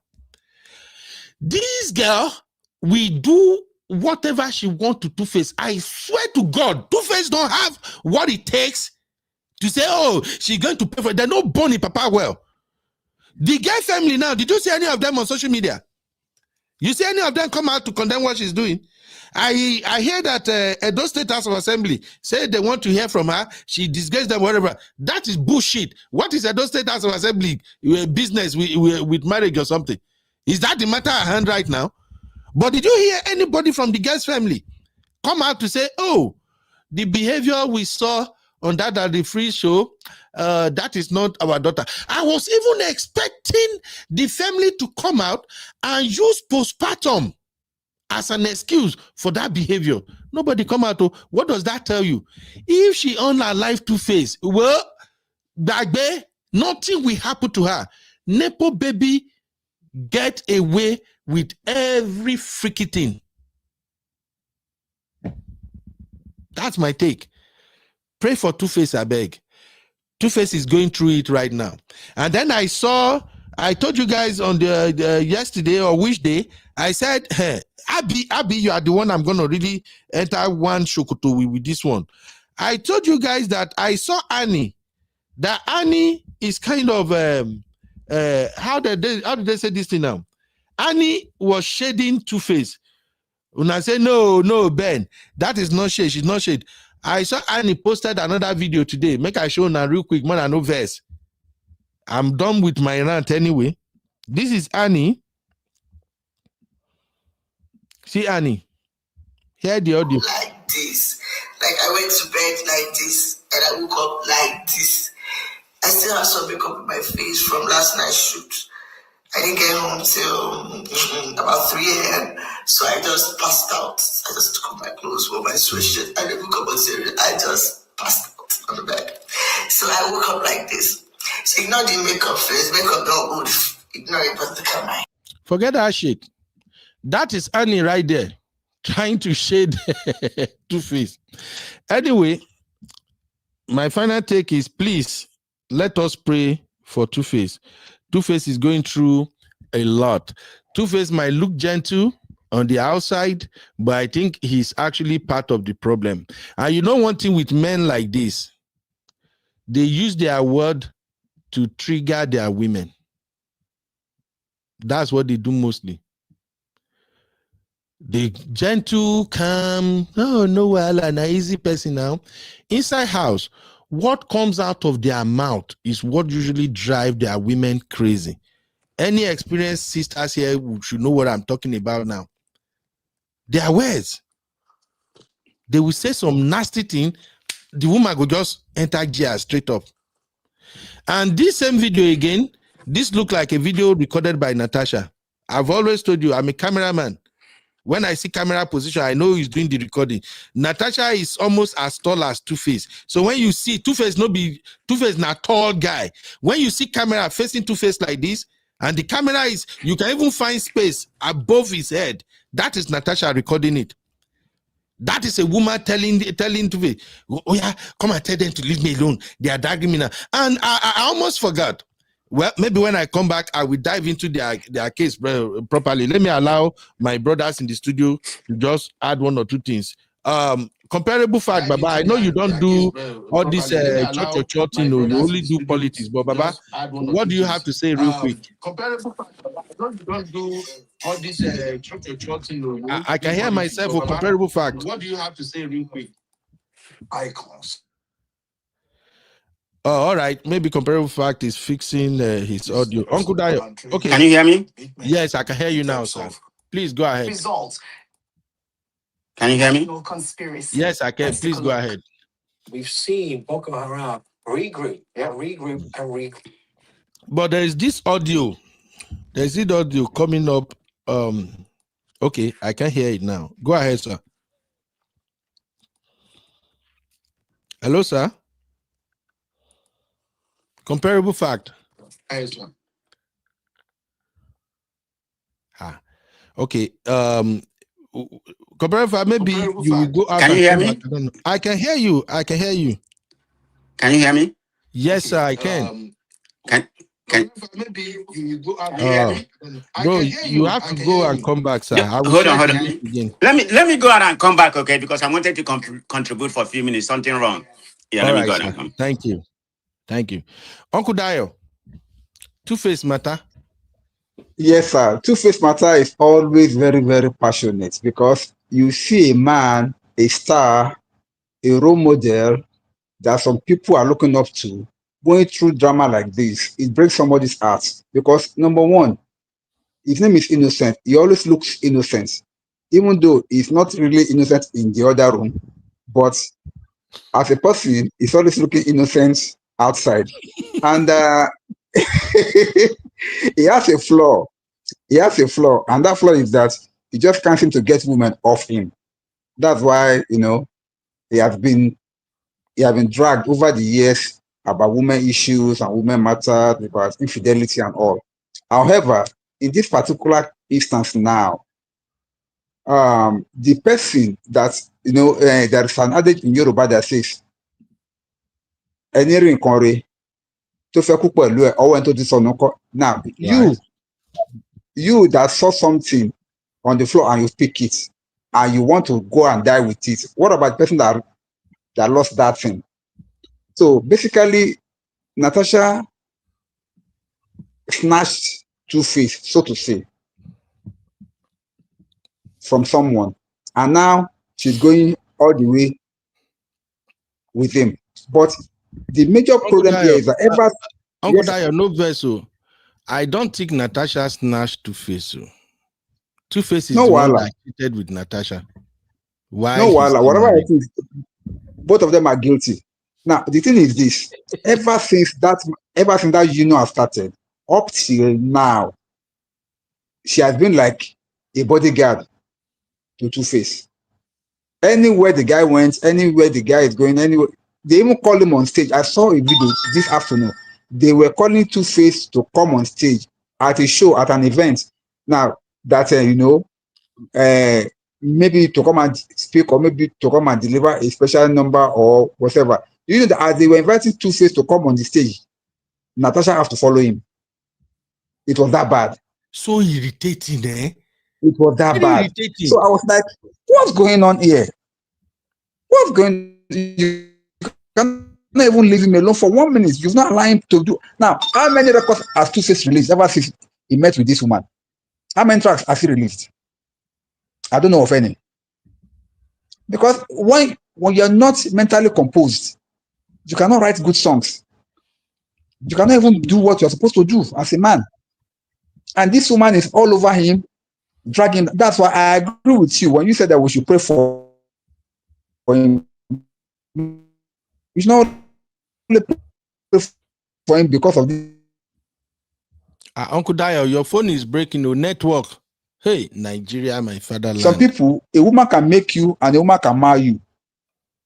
Yeah. If you're lucky and a woman makes you, fine. But if you fall on the other side of the divide, only God can save you. Now, Two-Face seem to be falling on the other side of the divide now. This woman may marry him for life. And God forbid, the same thing that is happening to Burna Boy. a woman can make you or a woman can marry you. Because of a mistake with a lady also on the show, you see, we also what happened to him. And you have said something which I want to reiterate. The fact that if you are a man, please desist from taking advantage of women. I beg you.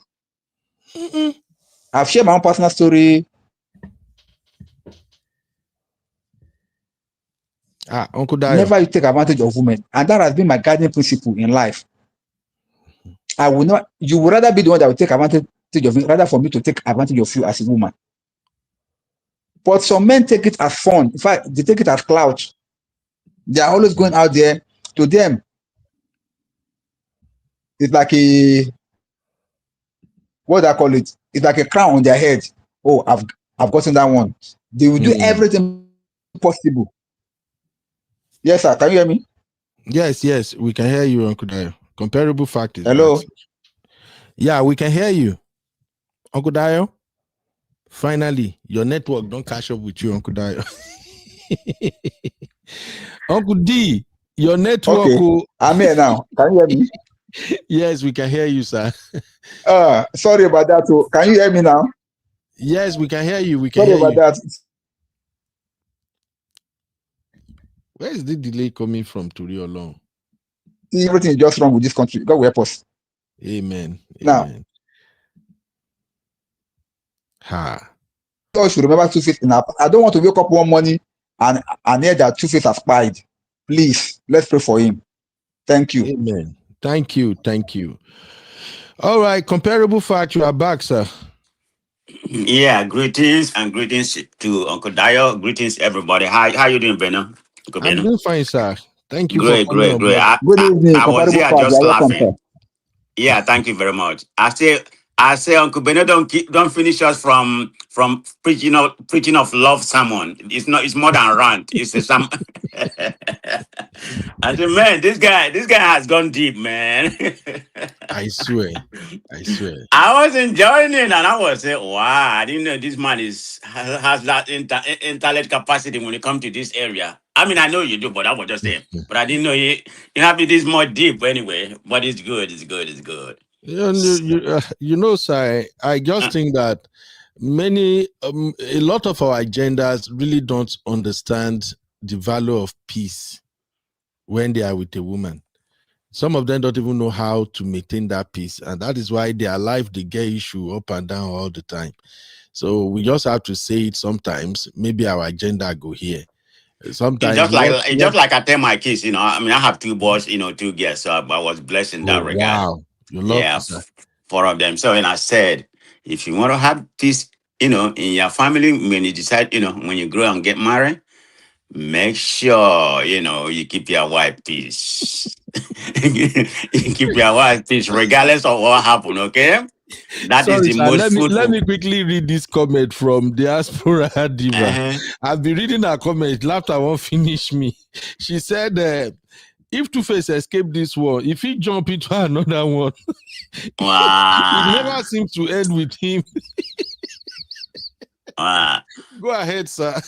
So let me start from Tuface. It's not that it's not that I follow him that much, but I've been hearing about what's going on with Tuface. I think it started like 2 or 3 weeks ago when they were in London, but I never really follow it. But so today, I said, let me go to that Daddy Freeze. I was just scrolling by, so I saw Daddy Freeze, but it wasn't the one you just stated.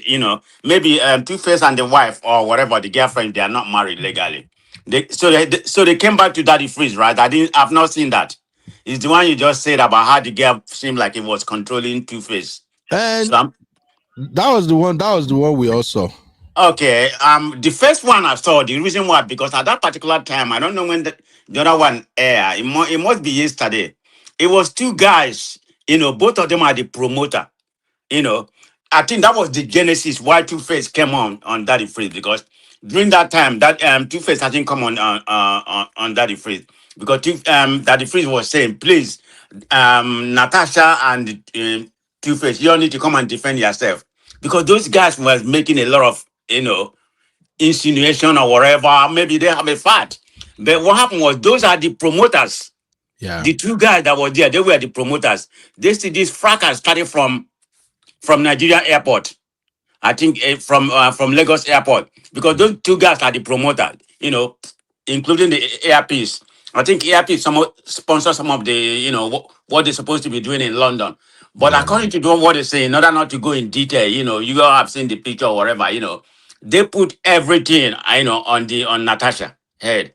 That she was the aggressor, she was money hungry and all that kind of things. They even made some allegation which I think they shouldn't have go that deep. They say the lady, Natasha, is currently married. Hasn't divorced. Yeah. That's what they say.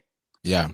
So I don't know how factual or whatever, but that's the only solution. So that's the only part I heard about it. So coming back, not to dwell on this that much. You seem to have a sympathy for Tuface. Why? Just curious. Because you are from the premise of I hear you saying you feel like Tuface is the victim in this regard. I mean, I don't know. I'm not saying No. Tuface is not a victim. Okay. He's the instigator for me. Now, Natasha, to me, I don't live with her. I'm just saying allegedly. Right. Based on her public persona, what she put out there, if you ask me, I don't think any man should be with that girl until she has gone to see a therapist and made her own way. That is not a woman I will advise my friend to settle down with. I won't even advise my friend to do one night stand with her. Seriously. But let me ask you something. I'm not here to defend her. I don't even know her. Okay, I mean, I know of it. Tuface Idibia. He's a legend. Nobody of my age, even younger people that don't know of him. So I don't even know the girl. All I know is she's a House of Representatives from there. But do you think maybe she was doing that for social media purpose? I don't know, because everything that come out when it comes to social media, I even have a doubt because, and I was speaking to my friends earlier, we was talking about it on a different platform at work. Some people was putting that this is just a distraction. Maybe they are doing this on purpose, for promotion, because of Christmas. I'm not, I didn't buy that. I didn't buy that conspiracy theory. I didn't buy that. Yeah. Watch this video. Tell me anything you observe. Are you seeing the video?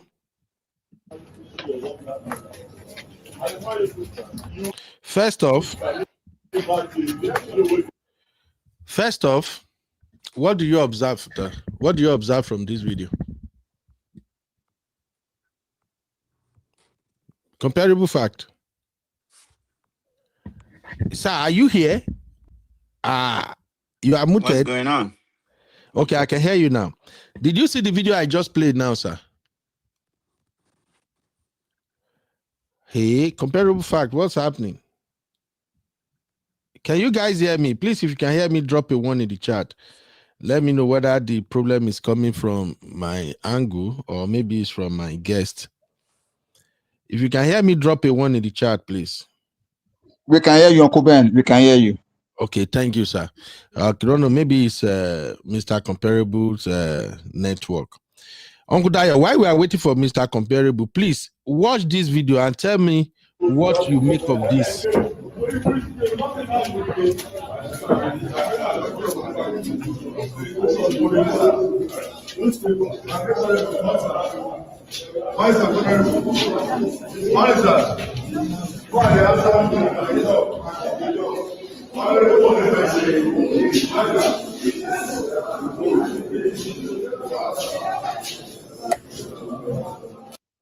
So, Uncle Dio, Mr. Comparable, are you back? Comparable fact, are you back, sir? Uncle Dio, what do you see from this video? Yeah, I can hear you. I can hear you, but I don't know what's going on with my phone. Okay, I can hear you. I can hear you now. Do you see the video I'm playing, sir? Yeah, I can hear you. I can hear you, but I don't know what's going on with my phone. Oh, Uncle Dio has fixed his phone problem. He don't. Yeah, I can see it. Wow, look at how she look. Look at how she's walking and everything. Okay, what does that tell you, sir? Yeah, I can see it. Wow, look at how she look. Look at how she's walking and everything. Okay, what does that tell you, sir?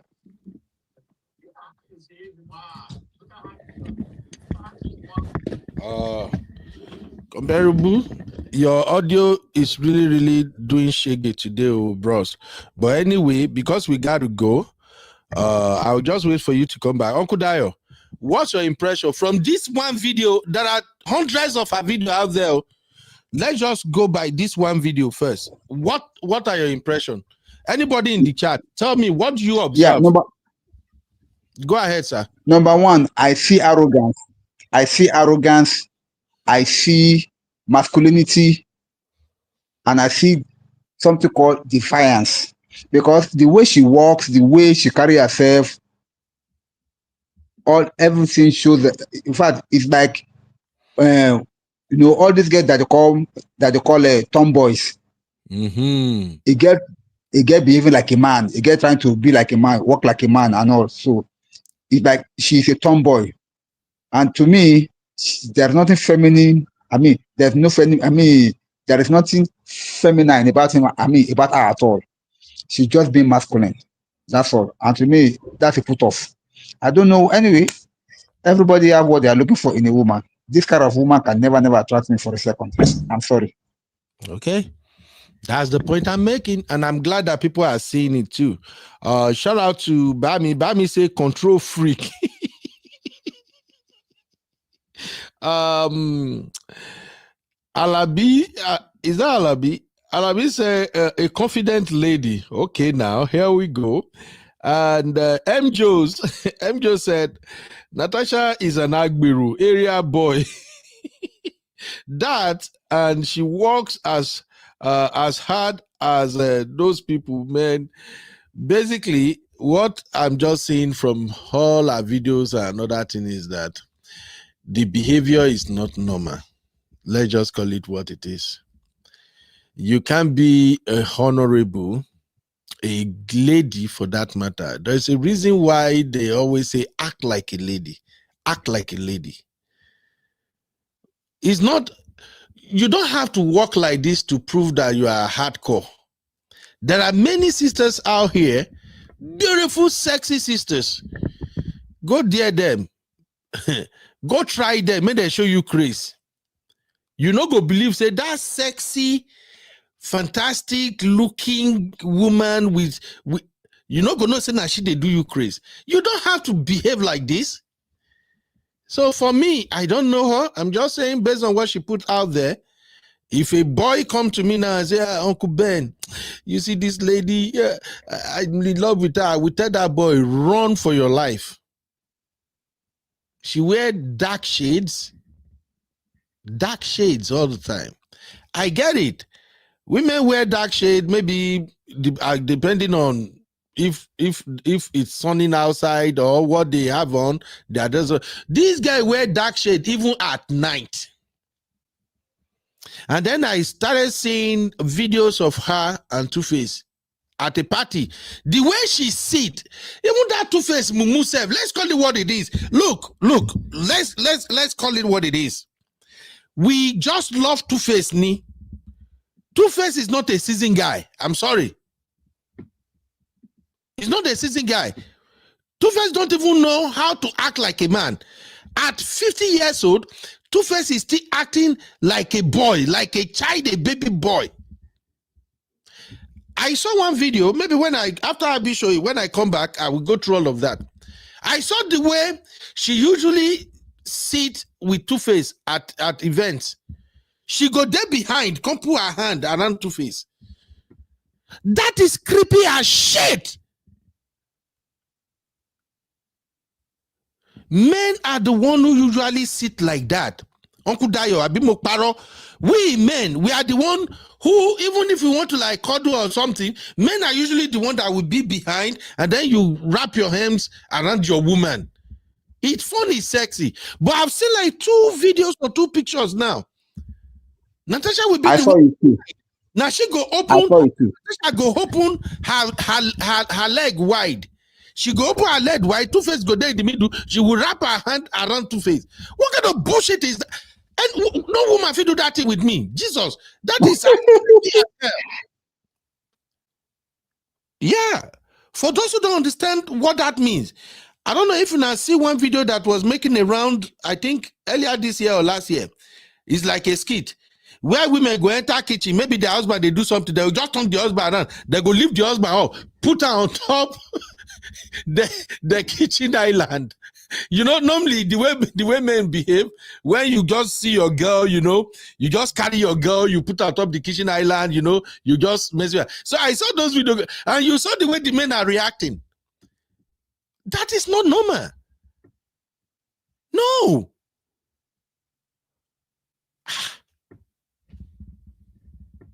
I don't know. The first time I observed when my wife tapped my bum bum, you know how you do that to women all the time? Maybe they are cooking. You just tap their bum bum, you know, just be messing with them. I do that a lot. She don't even tire for. Sometimes she go down the run, say, when are they call? Anytime I want to be stupid. What the first day when I noticed that thing? Now when we moved, it was when we nearly first moved into our house, and my wife was messing with me. She just tapped my back, my bum bum. Bah! I said, "Yeah, Jesus, what is this? What? What are you doing?" She said she just want to make I know how that thing feel. Some shit are creepy. Have you seen Natasha dance? Eh? The way she danced with her long leg, so many things just don't feel right. The way she move. She's a beautiful woman. We can't take that away from her. She's beautiful. She got great body. But how she, I don't know. So that is why I just feel like it be like God just won't punish Tuface. Say, you know what? You'll be doing this thing and you are getting away with it for this long. Make I give you this one. Maybe this one will reset your brain. Tuface no be the man of that house. Sister Rose, don't start. Sister Rose say, but his peace. Sister Rose, me and you go fight to. You know, you say you they talk, say me, you no catch me for corner. This one where you drop now, Sister Rose. Now me make I no catch you for corner. How is she Tuface peace? Eh? Uncle Dayo, any final word I beg? May we wrap this up so that Abby can come and do her thing. Uncle Dayo. All right, ladies and gentlemen, while I'm waiting for Uncle Dayo final take, let me show you this. Uncle Dayo, can you hear me? This studio don't. Yes, I can hear you, sir. I can hear you. You are loud and clear. Final take, sir. Yeah. Now, what I'm going to say is that please, whatever we are saying tonight, let us not forget that we need to pray for ourselves as an individual, because whatever it is that is happening out there now, only God can help us, particularly those of us that are in Nigeria. Let us remember to pray for ourselves, to pray for our loved ones, and to pray for peace to return to this country.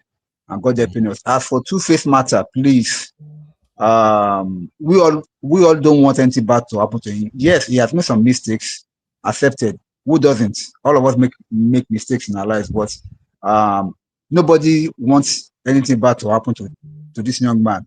He's a rising star. We love him. He's one of our own. He has made us happy at some point in time before all this wahala started in his life. We can only just forgive him, and please let us remember him in our prayer also, that God should keep him and suffer this problem for him. Amen. Amen. Thank you, Uncle Dayo. Please put Tuface in your prayers, sir. Everybody. Diaspora Diva, you they look for my trouble. Diaspora Diva say, me, I know they pray for make Tuface come out. He must remain there, and we must ensure he does not enter another one. Both of them will be okay last. No. This is too toxic, you know. I don't know. We love Tuface. We like Tuface. Tuface, you have this appearance of a very humble man, you know, gentle guy, handsome dude, you know, easygoing. But this one, we ain't go dig himself. So this one big. No. This is too big. And the way that Natasha is yelling and shouting, that is a typical behavior of a market woman. Tuface, don't go marry market woman. Anyway, thank you, ladies and gentlemen, for being here with me. So, our baby girl, Abby, is going live shortly. Abby is going on make it make sense. You know, Recap Central is always fun. So Abby will take us through Taye Arimoro and Peggy Ovire issue. Abby will help us understand Nollywood, the injustice and fame and feud. And also, talking about Tuface, Abby is going to dive into these. Abby, what is wrong with you now, this girl? So Abby is gonna do an update on Tuface Idibia, Jempa Ned. Abby, which one is Jempa? This is another time, Abby. You got to explain this to us. Jempa Ned, and of course, Bonner Boy. So please, I don't know whoever is Abby guest today or co-hosting with Abby, but I can promise you that this is going to be hot. This is going to be super, super hot. So immediately after this show, Abby is coming live. So ladies and gentlemen, let's show up and have fun together. Today is December 3rd, in case if you forget. 2025 don't they finish. So forget, even if you know achieve all your dream or you set out to accomplish this year, please find time to enjoy. Now December we day. If you day work, put your AirPods or earpiece on, enjoy the show, laugh. Okay, this year my goal was I was gonna become a billionaire this year. But my God, we still do it anyway. I get fit. So even though that billion never show, I still find time to laugh, you know. So join our next show. Sister Mary, the Wahala, that should be Shitting Cow. Shitting Cow get many pages. She said that Tuface is not happy and he needs to take a break and address the situation. She is not a stable person and most likely needs medication. Absolutely. That's why I'm saying everybody should pray now. If you no pray, I pray make any bad thing no happen to Tuface. Something happened to Tuface and you now come online and you want to be showing for me this thing, we go fight too. Let us forget whatever Tuface has done. Let us pray and rescue Tuface, please. Tuface is going through a lot, and a lot is going through Tuface. Now, after Abby's show, I'm still coming back. My next show is going to be on the nature of the friendship between Daddy Freeze and Tuface. You don't want to miss that. I've been seeing a lot of conversation about Daddy Freeze, and I think it's time we dive into that. A lot of people don't know who are their true friends. So if you want to hear more about that, join me after Abby, and then I will expatiate on that. Daddy Freeze is not Tuface's friend. Please, everybody. Daddy Freeze is nobody's freaky friend. As far as I'm concerned, the only friend Daddy Freeze has got so far is that UK pastor. What's his name? That is the only friend Daddy Freeze get to. That is the only friend. You know, when you say, show me your friend and I'll tell you who you are. That dude has been the only person that the Freeze have never brought his matter to for dragging. Every other person, he will bring their matter and on the same show, he'll be telling them, he's my friend, we work together, he's a nice person. Bimbo, what do you want to say? Tell me something, Bimbo. And then after Bimbo, hey, Uche, my man, yo, what do you think about it? You know, this person, he's my friend, he's a nice person. Daddy Freeze will literally go live 1 full week. He go live like 3-4 times in a day.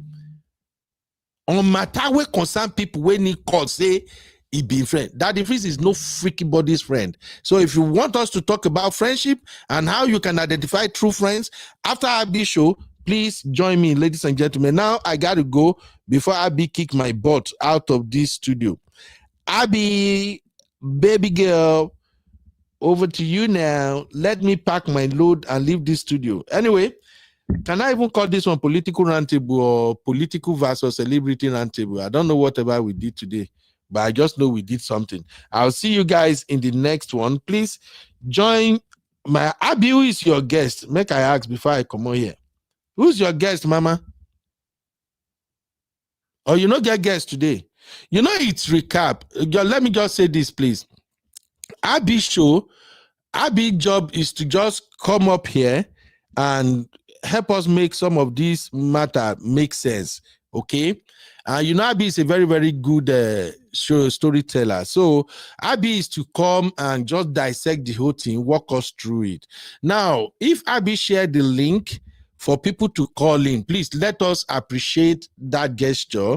Let us always remember that it's our show. It is our show. It is her time. And by bringing people on, she still has to be the one who is in charge of our show, okay? But ideally, the way Abby structured the show is just for her to come, tell us the story, read comment, and then invite whoever is going to be her partner to gist or something, okay? So if she allows us to put mouth, we go put mouth. I just say make I talk that one. So I'll see you guys shortly. Thank you, ladies and gentlemen, for at least listening to my rant today again. So since today is not a political roundtable per se, let me just exit with this one. Bye, guys. See you shortly.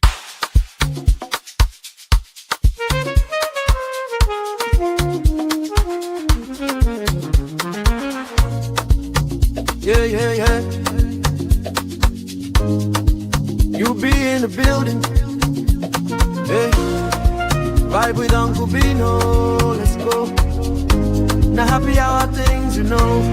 Hang out with you, babe. It's our vibe tonight.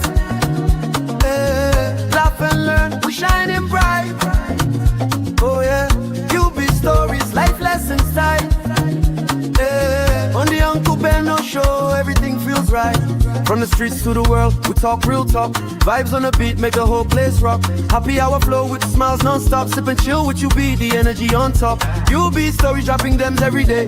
Wisdom for life, the African way. From the grind to the glory, hear what we say. Tune in now, don't delay. Hang out with you, be it's a vibe tonight. Hey, laugh and learn, we shining bright. Oh yeah. Stories, life lessons time. Hey, on the Uncle Benno show, everything feels right. Join the sister circle. Oh, what a scene. CC Inca, honey baby, and I'll be so clean. Talk love, talk life, talk dream supreme. Empowerment vibes like a royal queen team. All of Sunday school when the beat gets low. A moment of reflection, let the spirit flow. Men of God speaking wisdom, you should know. Faith and vibes on the Uncle Benno show. Hang out with you, be come catch that light. Oh yeah, you be stories, keep your heart so bright. Yeah. Join the sister circle, feel that fire. Oh yeah, Sunday school for your soul so right. You be nation, we rise together. Love and vibe forever. Uncle Benno show. Yeah, we outside.